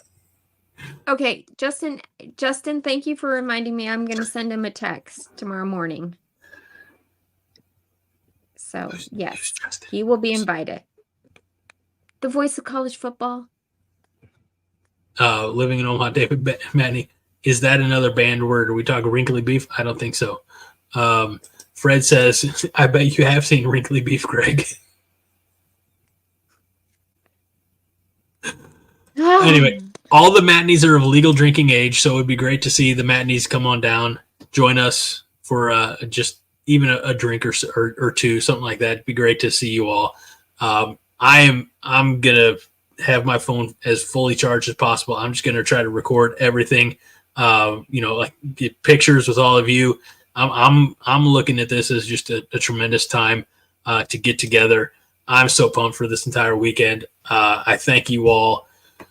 Look, the game itself is one facet of my excitement, but the opportunity to see all of you, or as many of you as possible, tomorrow night, Kincaiders at 7:30 until whenever, that provides just a tremendous amount of excitement for me. So when you all can, if you all can, it'd be great to see as many of you as possible. So just looking forward to it.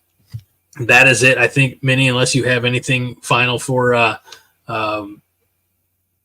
tonight, I think you do, because you start a comment because it has to do with your favorite topic, Dylan Raiola. Yes.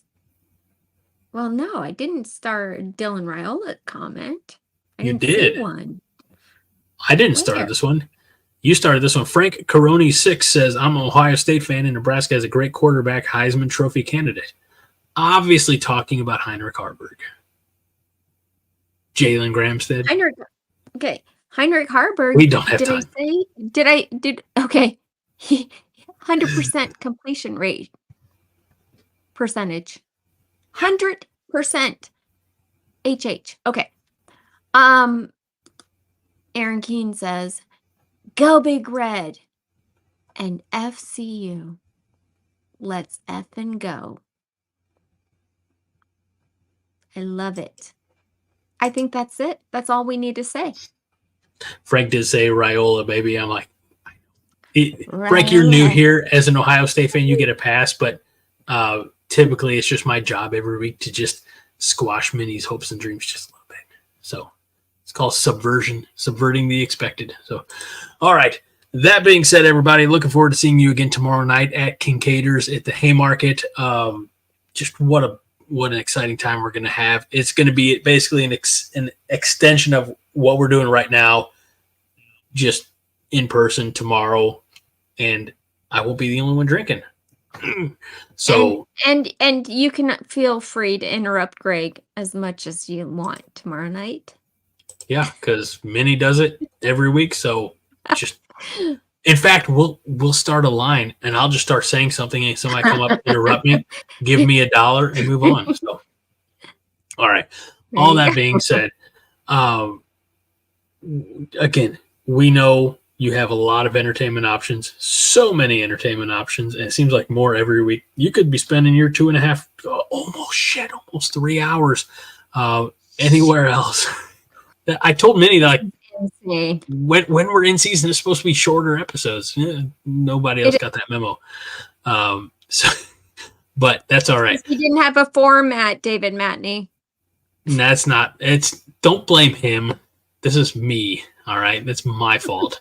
But anyway, God bless y'all. Seriously, we'll see you tomorrow night. We'll have more conversation Saturday, and we'll see you all right back here next week, Thursday night, 9:00 Central on YouTube, Facebook, and of course X. For my co-host and friend Minnie Hunt, I'm Greg Mahochko. This is the 5 Heart Podcast. We remind you each and every week that 5 Heart is all the heart you need. Minnie? See you here, Greg. Go Big Red.